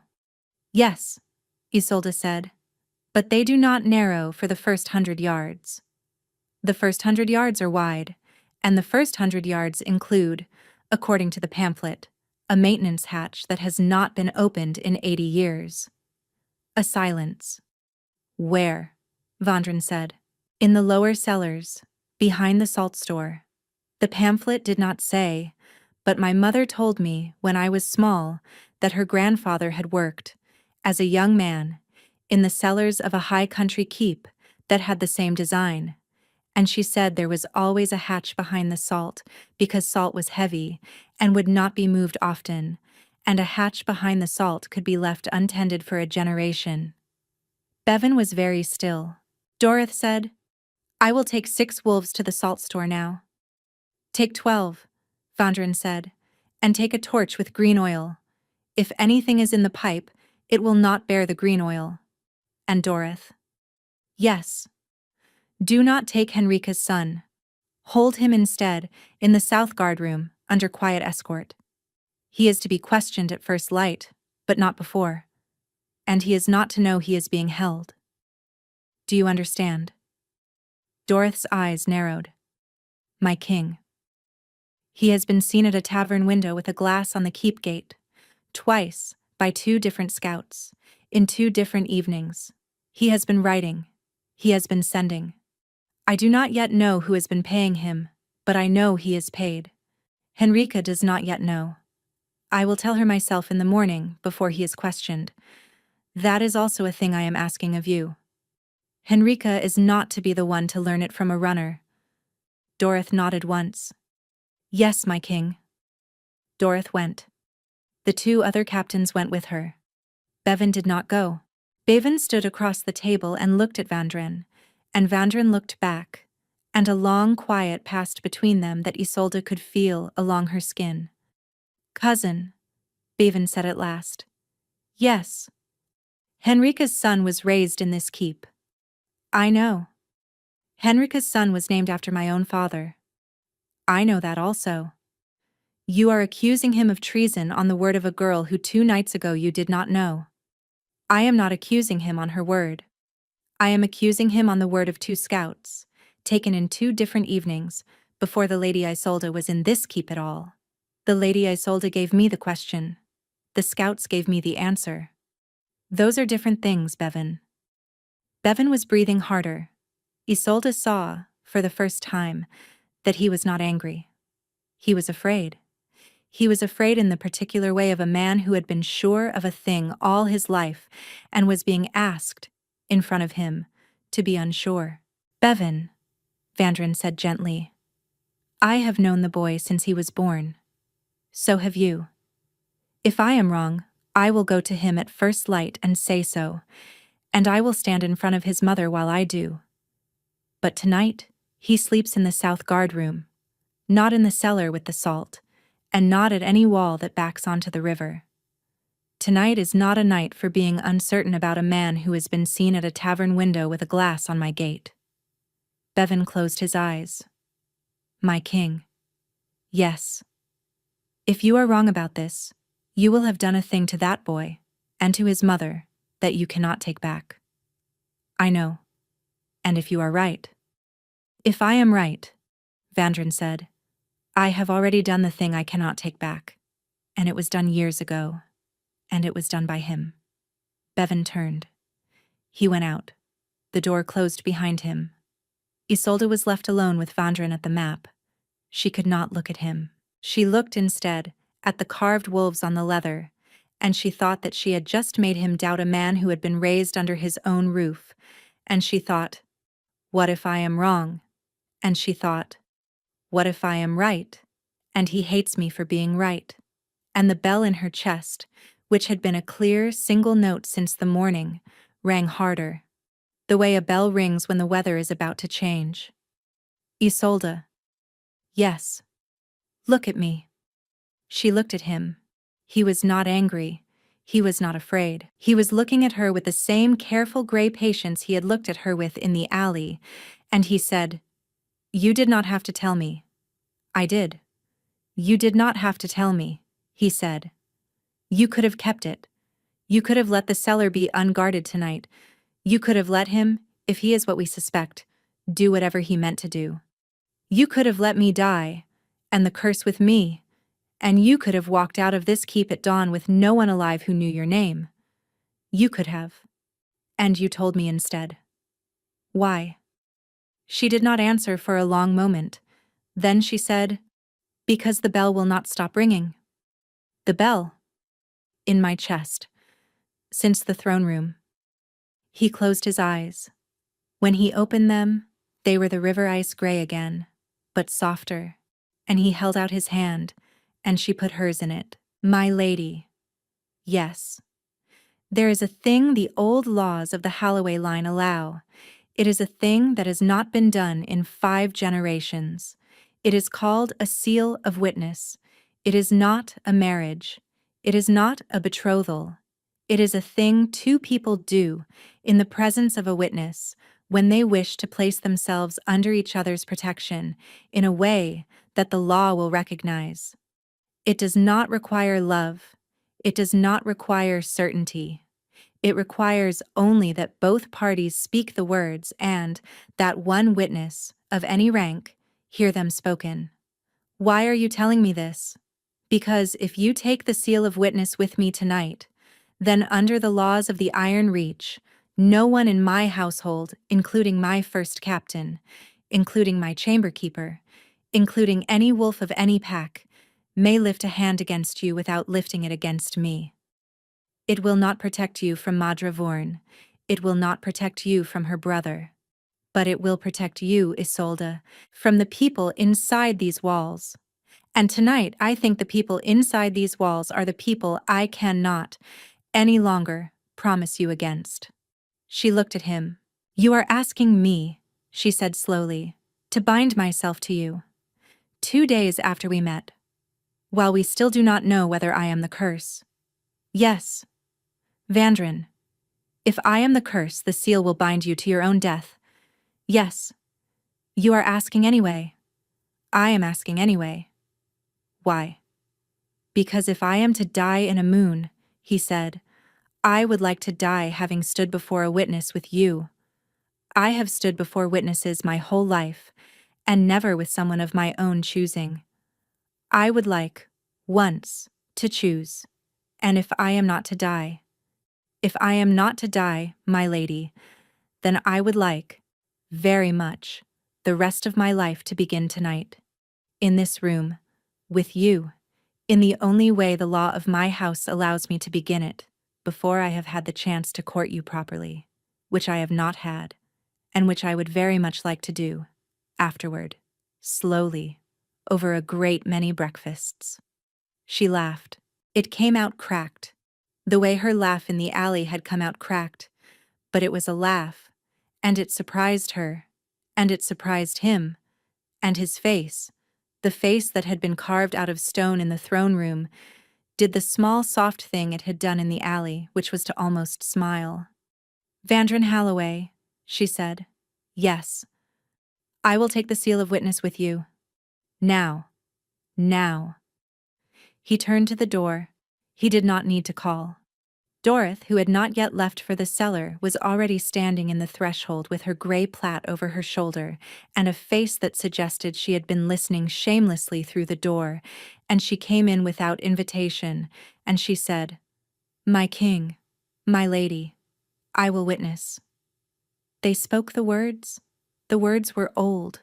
They were in a tongue that Isolde half knew, the tongue of the high country before it was the high country, and Vandren spoke them slowly, and Isolde repeated them, and Dorothy, with the formal voice of a captain on the field, said the witnessing line at the close, and then Vandren took a small knife from his belt and pricked the meat of his own thumb, and pricked the meat of Isolde's thumb, and pressed them together. And a single drop of mingled blood fell onto the leather of the map, between two carved wolves, one black and one not yet painted, and the seal of witness was made.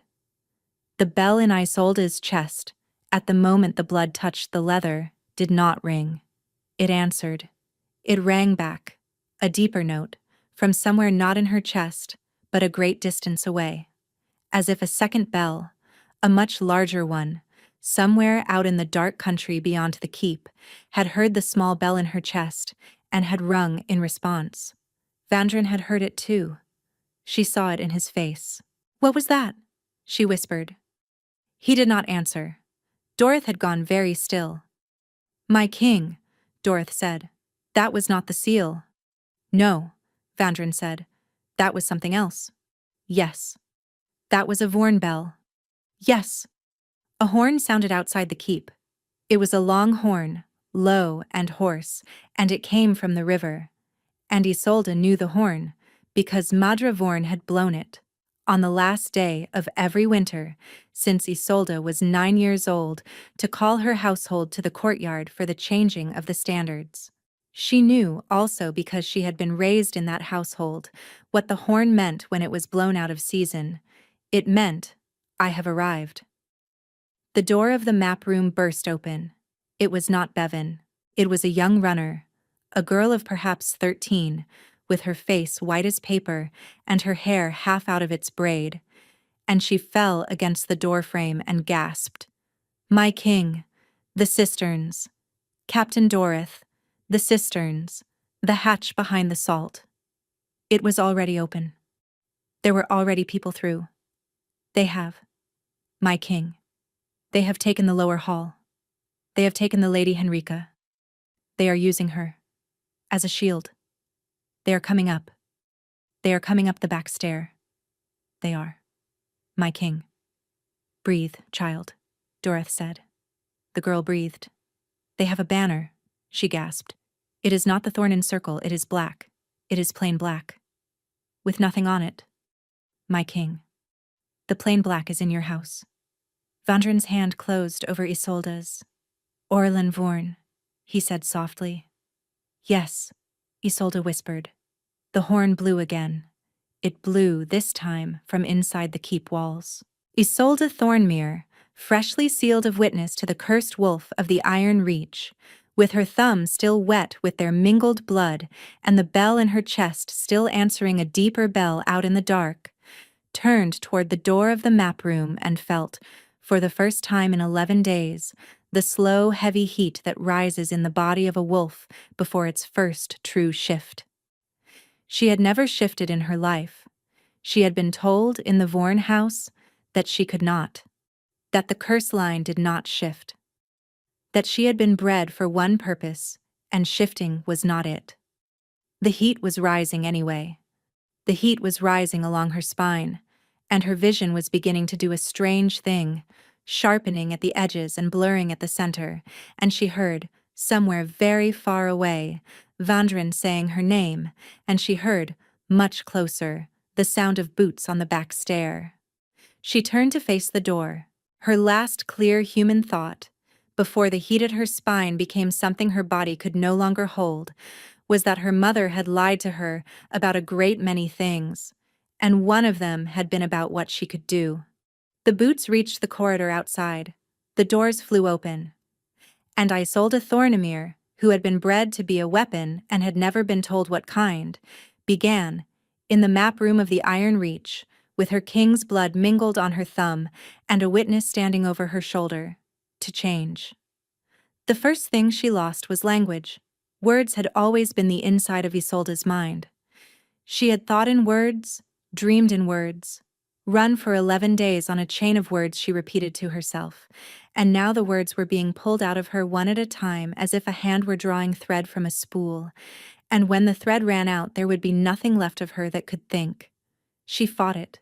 She fought it the way she had fought everything for 11 days, which was to say, she did not try to win, only to keep her feet.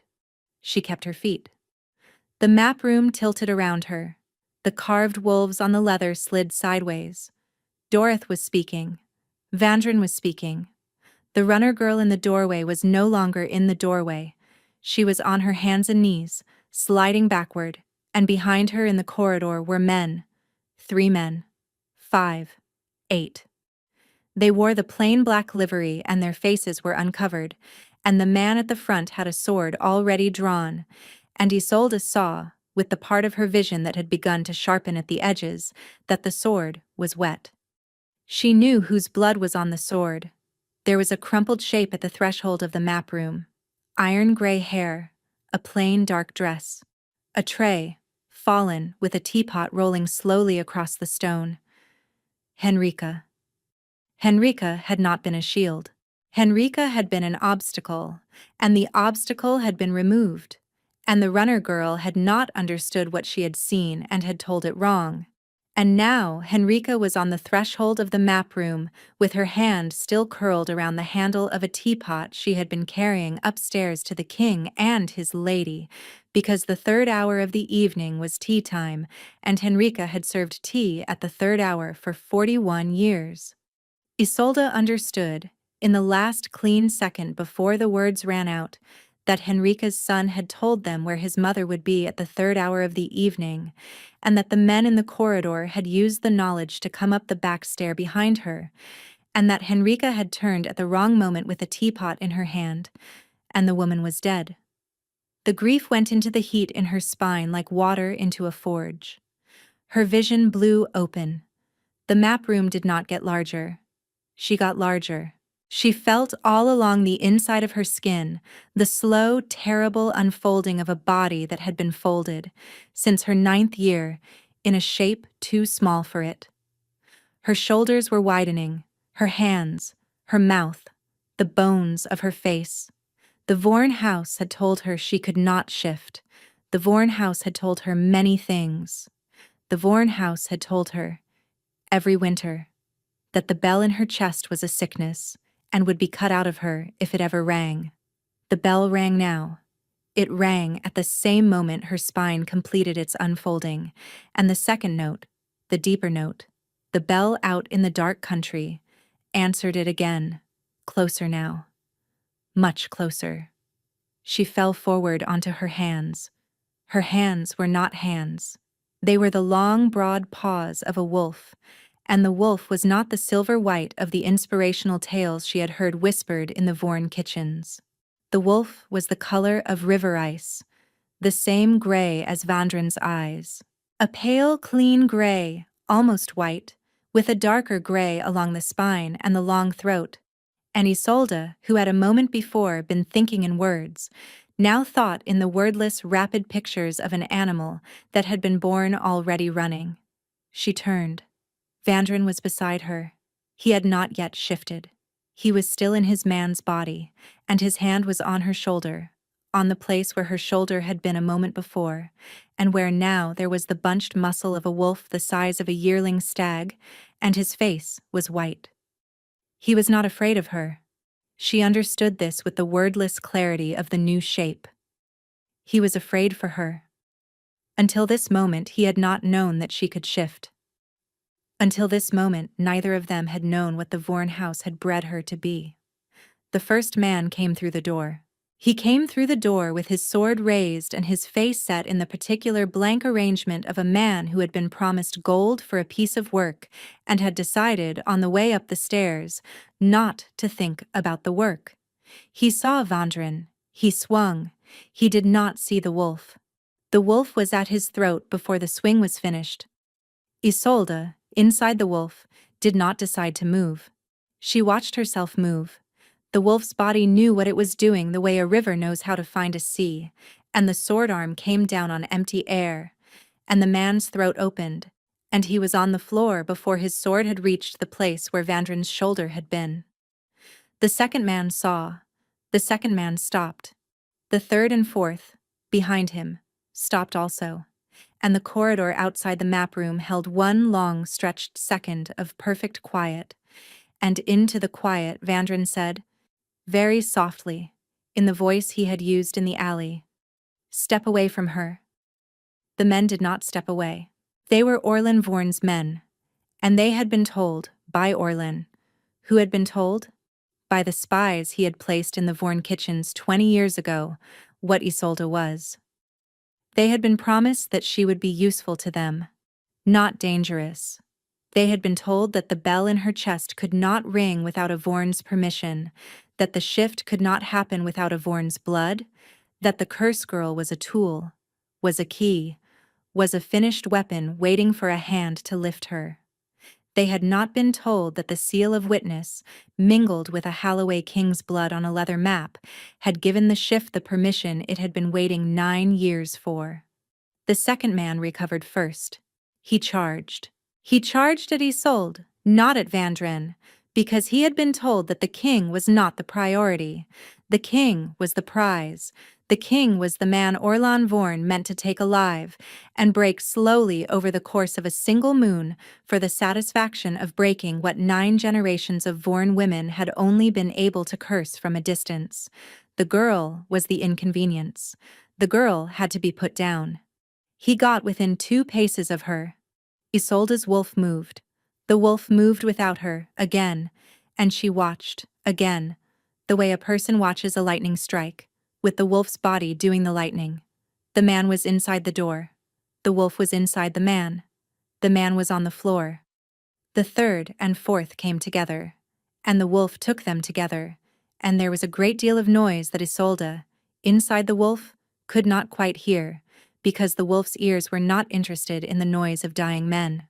The wolf's ears were turned toward the corridor, where there were more boots coming up the stair, and toward the stair beyond the corridor, where there were more boots beyond that, and toward the great courtyard far below, where there was, she now understood, the second bell. The second bell was not a bell. The second bell was Madra Vorn.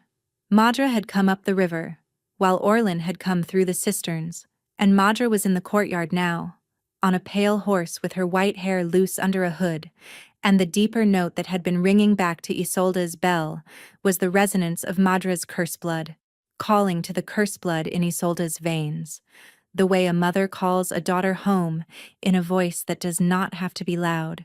Isolde, inside the wolf, knew this. The wolf, inside Isolde, did not care.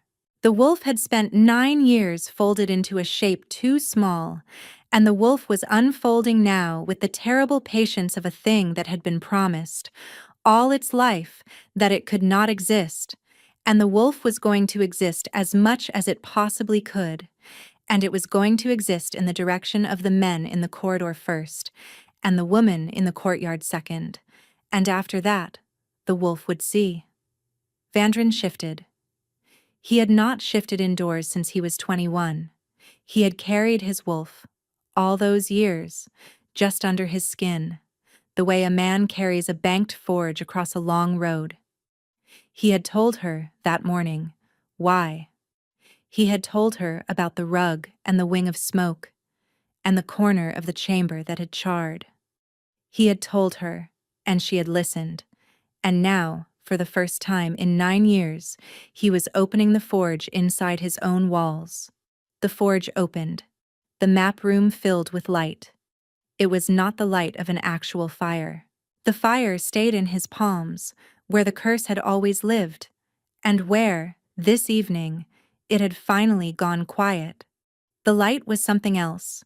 It was the light a wolf gives off when the wolf has been kept folded for 9 years and unfolds, finally, with a king's permission. And the light was the gray of river ice in the morning, and at the heart of the light was a wolf as tall at the shoulder as a tall man, with fur that was nearly the same gray as Isolde's own, and eyes that were the eyes she had looked into across 200 candles 2 nights before. He was not burning. The recognition had been true. The curse, at the moment Isolde had taken the seal of witness with him, and the bell in her chest had answered the bell out in the dark, had ended, and the heat that had banked in his hands for 21 years was now simply the heat of a wolf, the ordinary heat of a Holloway king at his proper size, and his eyes met hers over the bodies of 3 men, and the wordless clarity of the new shape passed between them in a single look. "With me," his look said. "With you," hers answered. They went through the door together. It was not a battle. It was not the kind of thing that could be remembered afterward as a battle. Isolde would remember, the way one remembers a dream, certain images that did not connect. The narrow stair turning. A man in plain black livery falling backward with his torch still in his hand, and the torch landing on a tapestry and the tapestry beginning, slowly, to burn. Dorothy somewhere behind them, shouting orders Isolde could not understand. Bevan further back, somewhere on the floor below, his voice raised in the war bark that Holloway captains had used since the founding to call the second pack to a corridor. The corridors were not empty. Orlin had brought 30 men through the cistern. They had taken the lower hall, the kitchens, the back stair, the salt store, and they had been climbing toward the map room when the lady they had been promised would be a tool turned into something that ate them in the corridor. It took, by the count of Captain Dorothy's report afterward, 11 minutes. It felt, to Isolde, like one long breath. She came back to herself in the great courtyard. She came back to herself because the wolf had run out of corridor. She came back also because the second bell, the deeper bell, had begun to ring at a pitch that the wolf could not ignore, and the wolf had carried her, with Vandren beside her, down the great stair of the keep, and across the inner courtyard, and out through the broken inner gate into the great courtyard, where there was a pale horse, and on the pale horse there was a woman. Madra Vorn was 63 years old. She did not look it. She had the face of a woman of 40, smooth and fine-boned, with the white hair that ran in the Vorn line, and which Isolde had inherited a paler version of without ever knowing it was a Vorn mark. She was sitting very still on the pale horse.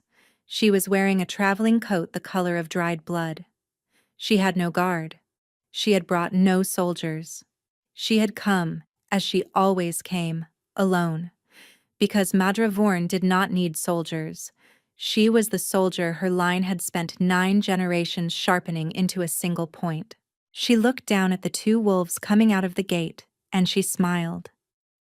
"Isolde, my heart," she said, in the same voice she had used to say, "Come to bed every winter night of Isolde's childhood. Come here." The wolf inside Isolde did not move. "Come here, my heart," Madra said again. The deeper bell rang harder. Isolde felt it in the marrow of the wolf's bones.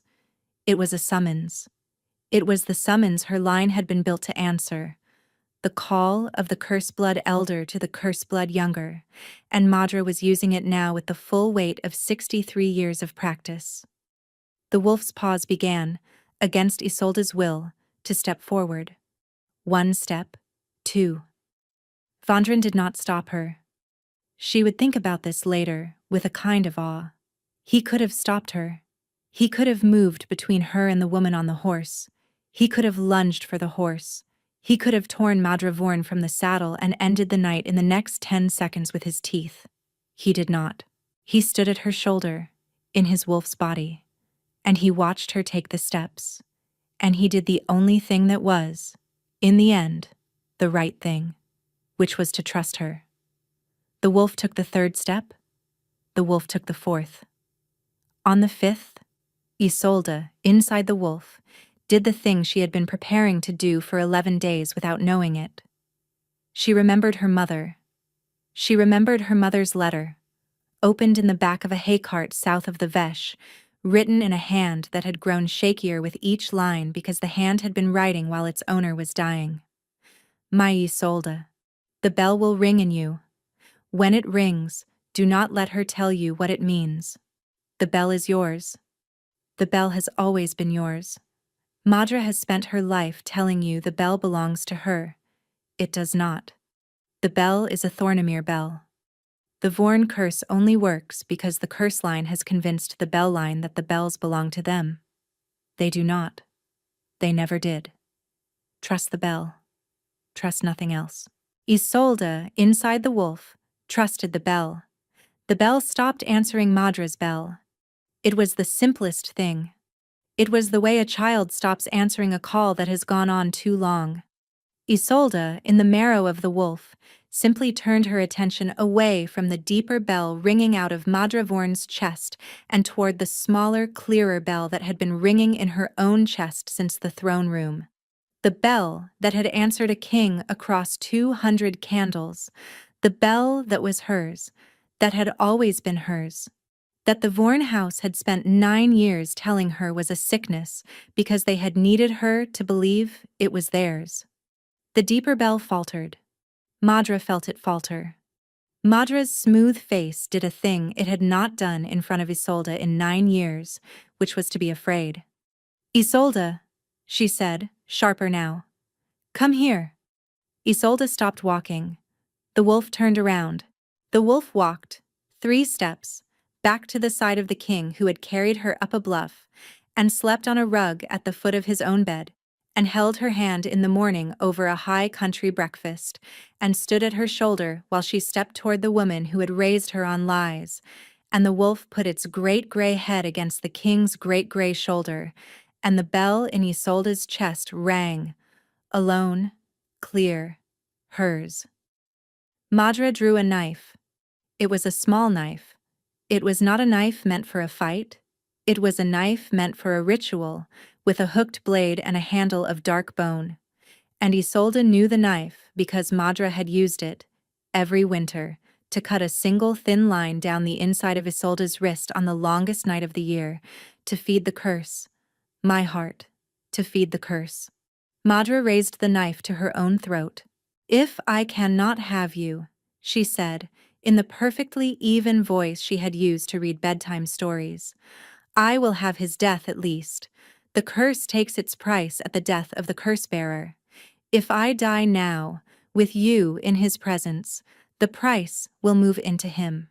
He will burn from the inside by midnight, and your love will not save him, because love only saves the king if the curse is unbroken at the moment the curse-bearer dies. Good night, my heart. The knife moved. It did not reach her throat. A small bird, no larger than a fist, came out of the dark over the courtyard and struck the back of Madra's wrist with the speed of a thrown stone. It was not, Isolde would understand later, a real bird. It was a thing made of paper, and a thing made of breath, and it had been thrown by Captain Dorith from the high window of the map room 3 floors above the courtyard, and Dorith had been a thrower of paper birds, in her youth in the high country, before she had been a captain of the Iron Reach. The knife fell from Madra's hand. Madra looked up. She looked for the first time not at Isolde but at the keep, and she saw the high window, and she saw Dorith in it, and she saw, for one unguarded second, that she had not accounted for the high country. The Vorn line had spent 9 generations preparing for a Halloway king. The Vorn line had not spent any generations preparing for a high country captain with good aim. The wolf moved. Isolde, inside the wolf, moved with it for the first time as a single thing rather than a passenger. The wolf went up the side of the pale horse the way water goes up a riverbank in flood, and the wolf took Madra Vorn not by the throat, but by the wrist of the hand that had held the knife, the wrist that had held the knife every winter for 9 years, and the wolf brought her down off the horse into the snow of the courtyard, and the wolf did not kill her. The wolf held her. Isolde, inside the wolf, looked down into the face of the woman who had raised her on lies, and she did not rip the throat out of that face, and she did not break the wrist she had taken, and she only held Madra against the snow with her teeth set to the pulse point of the wrist, and her gray eyes on Madra's white-blue eyes, and she waited. The courtyard filled with wolves. The second pack came through the inner gate. The third pack came through the outer. Bevan came through the broken doorway of the keep with blood down the side of his face and his sword in his hand, and he stopped, and he saw his cousin in his wolf's body unburned beside the curse girl in her wolf's body, holding Madra Vorn in the snow, and he understood, in the slow, heavy understanding of a man whose worldview has just been rearranged, that he had been wrong about a great many things. Dorith came down from the high window. Orlin Vorn, somewhere in the keep above, was already dead, taken in the corridor by the captains of the second and third packs, while their king was downstairs in the courtyard, and the plain black livery had been gathered into a heap in the lower hall, and the night, very slowly, was ending. It was Dorith who took Madra into custody. She did it with the formal courtesy of a captain who had been a thrower of paper birds in her girlhood, and had not forgotten how to be courteous to a woman she had just disarmed. She did it without speaking. She took the small bone-handled knife from the snow, and put it in a leather pouch, and put the pouch inside her coat, and she lifted Madra Vorn to her feet, and she walked her, slowly, toward the inner gate, and Isolde, in her wolf's body, watched her go. The wolf inside Isolde began, at last, to fold back. It folded back gently this time. It was not the violent unfolding of the map room. It was the slow easing of a thing that had run as far as it needed to run, and it folded itself down, fur and bone and breath, until Isolde was kneeling in the snow of the courtyard in her own body, in a torn dress, with her hands flat on the stones, and her hair loose, and her thumb still wet with the mingled blood of the seal of witness. Vandrin shifted beside her. He came down on one knee beside her, the way he had knelt in the alley, and he took her face in both his hands, and his hands were warm on her face, and they did not burn her, and his face, this close, was the face of a man who had not died. Isolde. Vandrin. You came back. I came back. I did not know if you would. Neither did I. He pressed his forehead to hers. They knelt that way in the snow for a long time, with the second pack and the third pack, and the captains and the wounded and the bodies and the smoking tapestry of the back stair all around them, and the bell in Isolde's chest, the small clear hers bell, rang once, finally, steadily, the way a bell rings when it has finished its long journey of finding what it was made to ring for. Then Vandrin said very quietly, "My lady, I think we should go inside." She laughed. It was not a cracked laugh this time, it was a whole one. "Yes," she said, "I think we should." The trials of Madra Vorn took a full moon. She was given, by Vandrin's own writ, the same protections that any prisoner of the Iron Reach was given, which were considerable, because Vandrin Halloway had drafted, at 25, the cleanest prisoner protections in 7 kingdoms, and he had not stopped applying them at 30, just because the prisoner had spent her entire life trying to kill him. She was given a defender. She refused him. She was given a chair. She refused it. She stood every day of the moon in the great hall of Carevale in front of a panel of 9 witnesses drawn from the 3 packs and the high country and the merchants' quarter and the river towns, and she answered every question put to her with the perfect courtesy of a woman who had decided on the first day that since the curse had failed, the only dignity remaining to her was to make the failure as elegant as possible. She was found guilty of 9 counts. Conspiracy across 9 generations counted by the laws of the Reach as a single ongoing crime, and so she was sentenced for 1. The sentence was exile. She was sent by longboat to the small island of Calver, which lay 60 miles off the western coast and had no inhabitants except for the lighthouse keeper and a colony of seabirds. She was given 3 years of provisions and a single small house and a fishing boat that, by the design of its hull, could not survive open water. She was permitted no correspondence. She was permitted no visitors. She was permitted, the writ said, the rest of her natural life on Calver, alone with the seabirds. She accepted the sentence with a small bow. On the dock, before she boarded, she turned to Isolde, who had come down to the harbor to see her off because Vandren had asked her if she wished to, and she had said yes. "My heart," Madra said. "Do not call me that. My heart. I will say one thing. You will hate me for it. It does not matter. The thing is true. I loved you, Isolde. I loved you the whole 9 years. The fact that I was raising you to be a weapon does not change that I love the weapon. You will not believe it. You will not need to believe it. I am only saying it because we will not see each other again, and because I would rather you carried this, badly, than nothing." Isolde looked at her. She had expected to feel rage. She felt only, in the place where the rage should have been, a kind of cold, tired clarity, the clarity of a person who had stopped being a child sometime in the last moon and was looking, for the first time, at the woman who had raised her with adult eyes. "Madra," she said. "Yes. I believe you." Madra's face did a small thing, not unlike the thing it had done in the courtyard. "I believe you loved me," Isolde said. "I also believe you were the worst thing that ever happened to me. Both are true. They will both keep being true. There is one other thing I will ask before you go." "Ask." "My brother. The one whose name you took from me when I was 9. The boy who was never permitted to come home, and who was sent on into the southern campaigns the year I was 12, while I was being told he had forgotten he had a sister. Where is he?" Madra looked at her for a long moment. "He is alive," she said. "He is in the south. He does not know about me. He does not know about you. He was at the southern estate when your mother was brought back. He was never permitted to see her body, nor yours.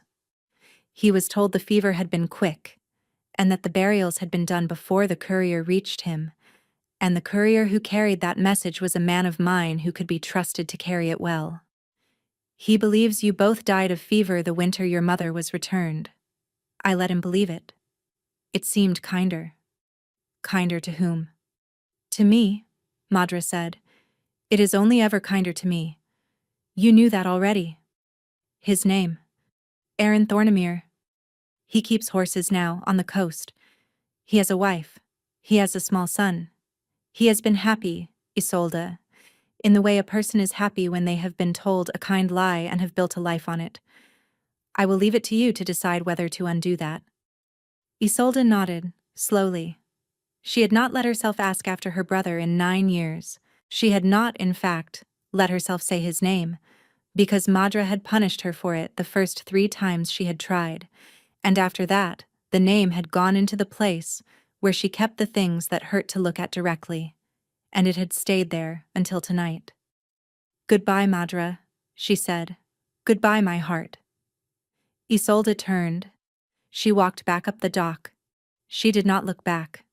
Madra Vorn was rowed out to the longboat, and the longboat rowed her out into the western swell, and she was not seen again in the Iron Reach. Orlin was harder. Orlin had died in the corridor on the night of the breach, taken by a young wolf of the third pack who had not been told who he was, and had thought simply that a man with a sword in the king's corridor was a man who needed to be stopped. The young wolf had stopped him. The young wolf had then learned, the next morning, that he had killed the heir of the Vorn line, and the young wolf had wept for an hour in the courtyard, because young wolves of the third pack were trained to weep when they took a life, no matter whose, because Vandren Halloway had drafted that training also, at 26, after his first year on the throne. Orlin was buried in a plain grave outside the walls. The grave was unmarked, by Vandren's own order. No man of any house, the order read, should be made famous by his death. If he was not famous in his life for the right reasons, he will not be made famous by us for the wrong ones. Bury him plain.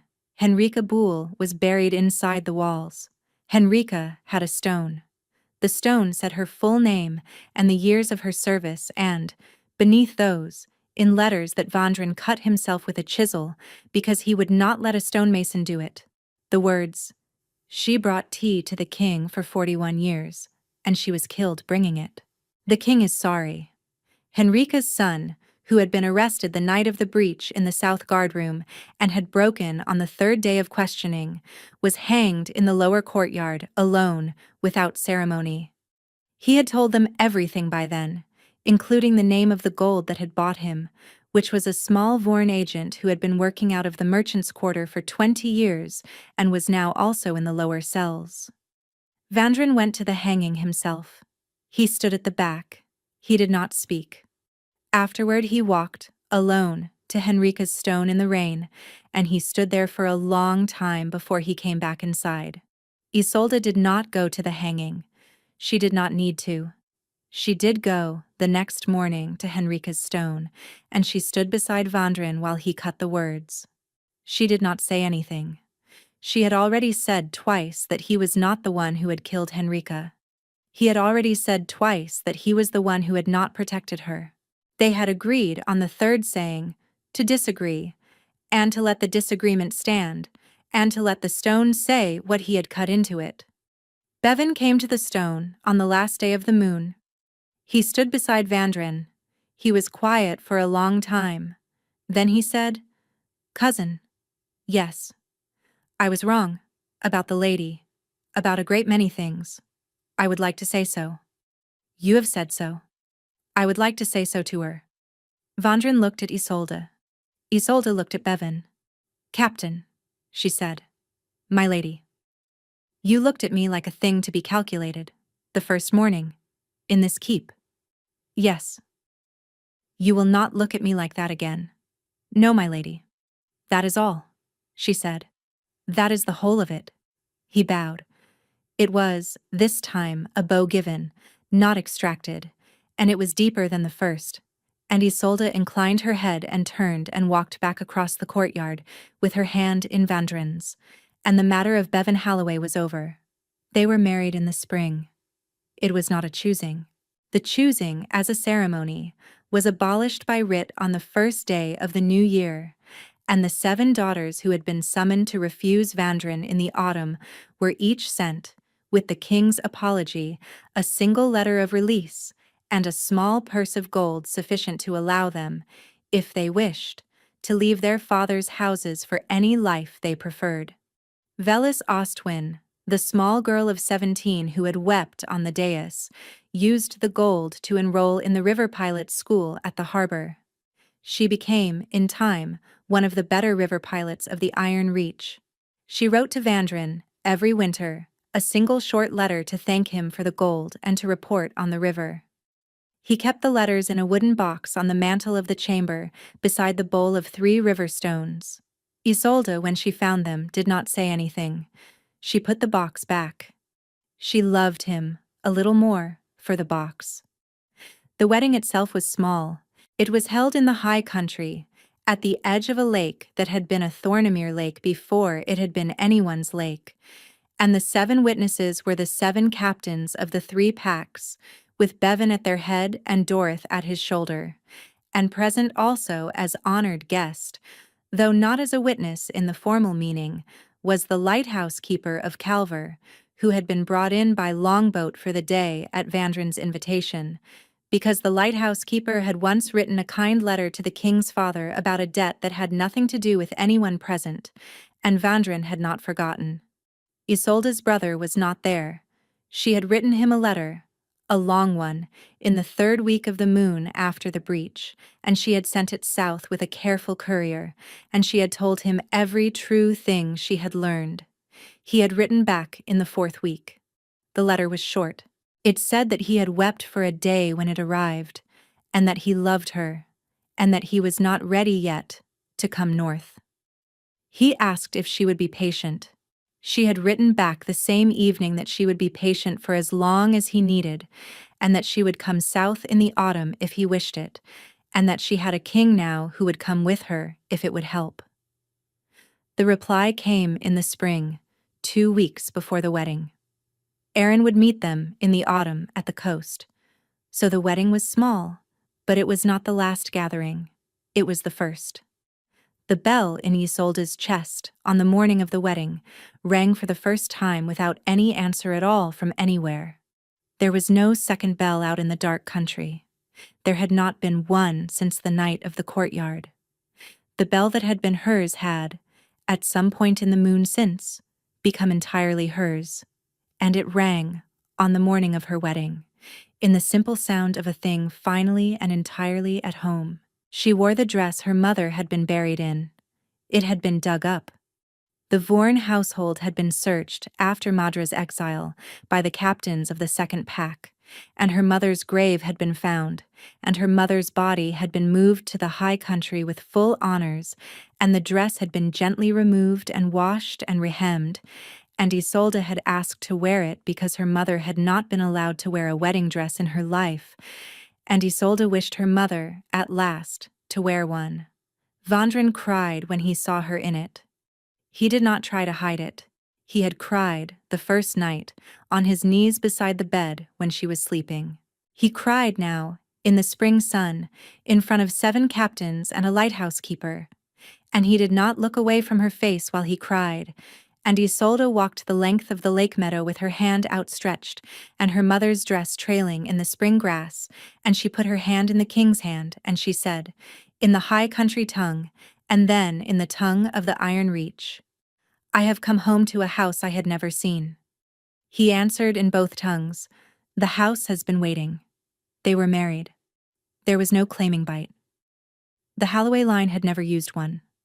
They were married in the way of the high country, which was to drink from a single cup, and to eat from a single loaf, and to walk 3 times around a fire, and to be witnessed by 7, and the 7 witnessed, and the cup was drunk, and the loaf was eaten, and the fire was walked, and Vandren Holloway and Isolde Thornemere were a married thing. That night, in the small lakeside lodge, he held her for the first time. He held her carefully, the way a man holds something he has been told all his life he could not have. She held him back. They did not speak much. There had been a great deal of speaking in the moon since the courtyard, and tonight was not for speaking. The bell in her chest rang quietly all night, and she fell asleep, eventually, against his shoulder. And when she woke in the dawn, he was looking at her, and his eyes were the gray of river ice, and the lines around his mouth were not the lines of a man who had not slept in 21 years. They were the lines of a man who had slept, for the first time, beside a woman he loved. And he said, "Good morning, my lady. Good morning, my king. I have a question." "Yes?" "Will you have breakfast with me?" She laughed. She laughed against his shoulder, and the laugh was whole, and she said, "Yes. I will have breakfast with you. I will have breakfast with you every morning for the rest of our lives." In the autumn of the following year, a daughter was born to the Iron Reach. She was small. She had her mother's pale hair and her father's gray eyes, and she was placed, on the night of her birth, in a wooden cradle at the foot of the bed in the king's chamber. The cradle had been carved by Bevan, who had become, over the moon of the trials and the moon after, the kind of cousin who carved cradles. He had made it from the wood of the great oak that had stood in the inner courtyard for 400 years and had fallen, the previous winter, in a storm. The cradle had a single carved wolf on the headboard, and the wolf was the gray of river ice. Vandrin looked at the daughter for a long time. He held her with the same care he had used to hold Isolde's hand the first time, in the alley, and he said, "What shall we name her?" Isolde, in the bed, exhausted and radiant, said, "Henrika." He looked up. "Henrika." "Yes, my lady." "It is a good name. It belongs to the keep. It belongs to a woman who brought tea up the back stair for 41 years and brought it the last time on the night her king needed her most. It belongs to her. We will give it back to her in a small girl, and we will let the small girl carry it." He bent his head. He cried again. He did not try to hide it again. He had grown, in the year of his marriage, into a man who did not try to hide things from his wife, and Isolde did not try to make him hide them.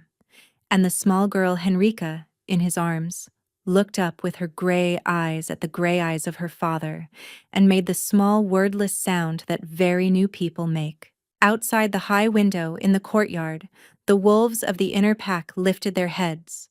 They did not howl. The Holloway line had never been a howling line. They lifted their heads and they listened. And the bell in Isolde's chest, the small, clear bell that was hers and had become, over the year, a deeper note in the wider music of the keep, rang once. It rang once for the daughter. Then it settled. And it was the daughter's bell now, also. And Isolde Holloway, who had been Isolde Thornemere, who had crossed the Veche in a hay cart and looked the cursed wolf in the eyes from behind a pillar and shifted in a map room with a king's blood on her thumb, lay back against the pillows in the chamber where she had first slept on the night of her arrival, and she watched her husband hold their daughter, and she understood that she had come home, finally, to a house she had never seen, and that the house had been waiting, and that the house had her now, and that she had it. She closed her eyes. The small girl made another wordless sound. The king, very softly, in the high country tongue, began to sing the lullaby that Henrika Boole had sung to him when he was 9, on the long nights after the curse first took him, in the chamber where this daughter would now grow. The lullaby was old. The lullaby was about a wolf who had been told all her life that she could not run, and who ran anyway, and who came at last to a country where the running was not necessary, and who lay down there, beside a fire, beside a man who had also been told he could not be loved, and who slept, finally, after a long journey. It was the right song. Outside, the wolves of the inner pack, who had not howled in 9 years, lifted their voices in a quiet, low, perfectly pitched chorus, and the chorus carried over the walls of the keep and down the bluff and across the river. And the keepers of the river towns lifted their heads and listened and smiled, because they knew, all of them, what such a song meant. It meant the long winter of the Holloway line was over. It meant the curse had ended, not in a death, but in a daughter. It meant the cursed wolf, who no woman had been willing to choose, had been chosen, in the end, by a runaway who had looked him in the eyes from behind a pillar, and had stayed, and had stayed, and had stayed, and was staying. And in the great tapestry of the kingdom's long telling of itself, a new thread was woven. The story of a king no woman would have, and a girl who had been raised to kill him, and the bell that rang between them across 200 candles, and the breakfast they ate together every morning afterward, for the rest of their long lives. They had found each other against everything they had been told. They were not parted again. Thank you so much for listening. I hope you enjoyed this story.